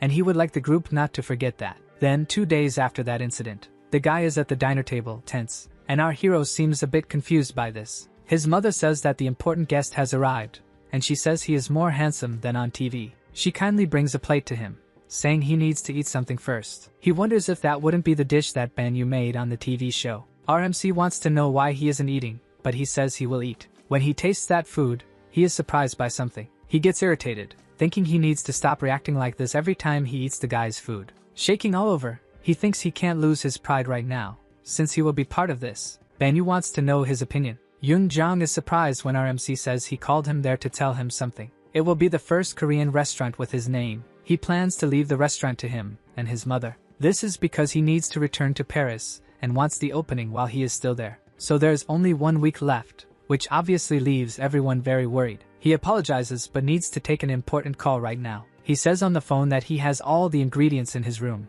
and that they can come in and take them. He says he will be back in a minute and then asks the two of them to keep talking in the meantime. She smiles at the guy and says she heard that his son was looking for a chef to work with him, but she didn't expect it to be that guy, and she feels awkward for bringing a businessman like him there. The guy tells her not to worry and that he was surprised to be sought out, but he believes there is a reason for it. He says he thinks it's because he is a ruthless chef, and he looks at you furiously no matter how good your recipe is. But he apologizes for speaking like that and says it's not about his bad intentions, but rather because he is really serious when he cooks. His mother finds it cute and laughs, leaving the guy feeling embarrassed. She says he seems serious on TV but is actually a very kind person, saying he studied a lot as a child and had no friends. But she wants to know what Yoonjong thinks about opening the restaurant in a week, and even though he is her son, she doesn't understand him well sometimes. The guy says he doesn't understand him well either but believes that by hiring enough chefs, they can manage. He wants to try the recipe that Banyu made, trying to get as close as possible to what he is looking for. To his surprise, RMC's mother says that's not quite what she meant, because if they are going to do that, they need to surpass her son. Then she says that as soon as they finish eating, they should go to the kitchen and start the plan. Banyu thinks about the part of being better than his food, and he gets excited. Yoonjong says he is also a very strict chef, but she thinks that's good, and they will be able to give their best together. Banyu is worried if they would get along, but it seems everything is fine, and now he needs to solve another problem. A cell phone rings on a table. The guy asks if this is Mr. Banyu. RMC learns from Baek-won that everything is going well since the budget and plans have been made correctly. It seems they are stuck in a commercial area, and the chances of making a profit right away are slim. Banyu is surprised that everything is going so well, saying that he really is an expert. RMC says he won't accept excuses for anything going wrong, but Mr. Baek-won assures him that there is no problem at all. Fast or not, what matters is that the food is delicious, because if it isn't, everything will be ruined. Baek agrees but also thinks it's too easy for the kid to say that, and our hero says that's because he learned things from him. Then he remembers that there is something more. He says that based on the name he chose about the pumpkin, he has an idea and wants his help. Someone says they would just like to ask why pumpkin, and this catches RMC's mother by surprise. Then she explains that it's nothing special, it's just because she likes pumpkins. Then she questions if he was thinking of something like that, which is why he chose that name, teasing him. The woman says she is good at reading people's minds, and the guy feels that all his secrets will be revealed in one day. She is curious about why he decided to help her, as he could have just ignored his insistence. The guy says he was inspired by his grandfather to study abroad and gained more experience when he became a student of Chef Jack Kim. Cooking is simple, and his confidence grew until he met Banyu on the TV show, and he struggles to find words to describe the first time he met him. He was the guy who had only cooked in a diner, and he was impressed to find out that he learned on YouTube. And in the end, it was he who lifted the champion trophy. He shares that he wasn't discouraged and realized that he was a genius. What irritated him was that the kid was so ignorant. But when he met him again, he discarded his plan to get the star with the restaurant because he thought it was stupid. And now he has been cutting pumpkins for 3 days, as she can see. It seems he is there to train a bit, and also to rid himself of guilt. He is there to learn every detail he can, and he is also curious about the ridiculous secret of the chef. And then he suddenly remembered that he only followed the standards of the kitchen while Banyu went beyond those standards. He is quite curious to know how it will be if he follows these standards from now on. The woman says her son has earned Michelin stars, and the young man replies that he thought so too. However, he thinks that those 4 stars must be just the beginning for him. Our young man says he nailed the flavor of the pumpkin dish, and he continues eating while the duo in the back is quite satisfied. To maintain the texture of the pumpkin, it is necessary to remove the fibers and seeds, but removing too much will take away the sweetness of the pumpkin. Banyu congratulates them for having done this, but he needs the key ingredient to stand out the most. The fried pumpkin with shrimp is also great, and he says he understood the instructions for the dish well. And even though they didn't have much time, they did a great job. He thinks the work turned out really well and that this way they can win the Michelin star. It's late, and he leaves everyone surprised because the next day they will see the restaurant that is ready. The young man asks if he had been preparing something like this since he arrived in the country because it all happened very quickly. He smiles, saying he was worried about delays but believes they will manage. And Yoonjong says he is not really surprised by this. He becomes a bit suspicious because RMC says they need to go to another place now. But he adds that there is something he needs to discuss with him. Yoonjong becomes desperate because he will have to leave the country in 3 days as he is busy with work at the All Seasons Hotel. It seems he will no longer be present at the restaurant's opening because his schedule has become complicated. The chef finds it funny because he always thought Banyu did exceptional things, so he thought he might be a robot or an alien. So he asks if that was all, but our hero says he also wanted to thank him, and he wants to thank him because of his mother, catching the boy off guard. But Yunjang starts to respond kindly, and it seems he didn't tell his mother that his departure was moved up.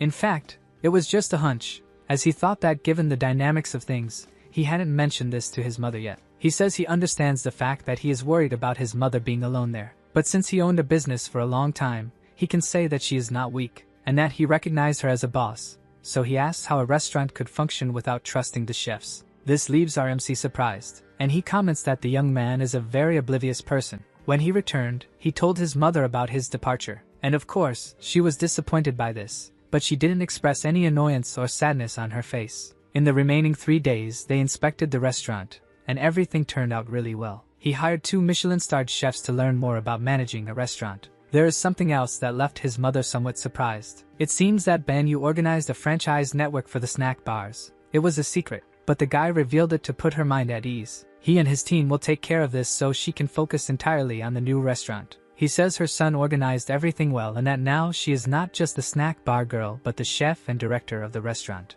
At that moment, her phone rings. On the other end, her son says it's almost time for the restaurant to open, and he congratulates her. He apologizes for not being able to be there, and upon returning, he discovered how passionate she is about cooking, and together they were able to create opportunities with that passion. Banyu says he is very happy for her as a son, while Yunjang says everything is already ready, and RMC adds that he believes in her ability. Then she says that mommy needs to go to work because the customers are waiting. Crying, she says she will do her best and that he doesn't need to worry, finishing by saying she loves him very much. Banyu also says he needs to hang up because he will have to get on the plane, and when he arrives in Paris, she will be the first person he calls. Meanwhile, the inauguration of that new restaurant begins. Our video ends here. If you enjoyed it, please like and subscribe to the channel. Until next time, bye bye.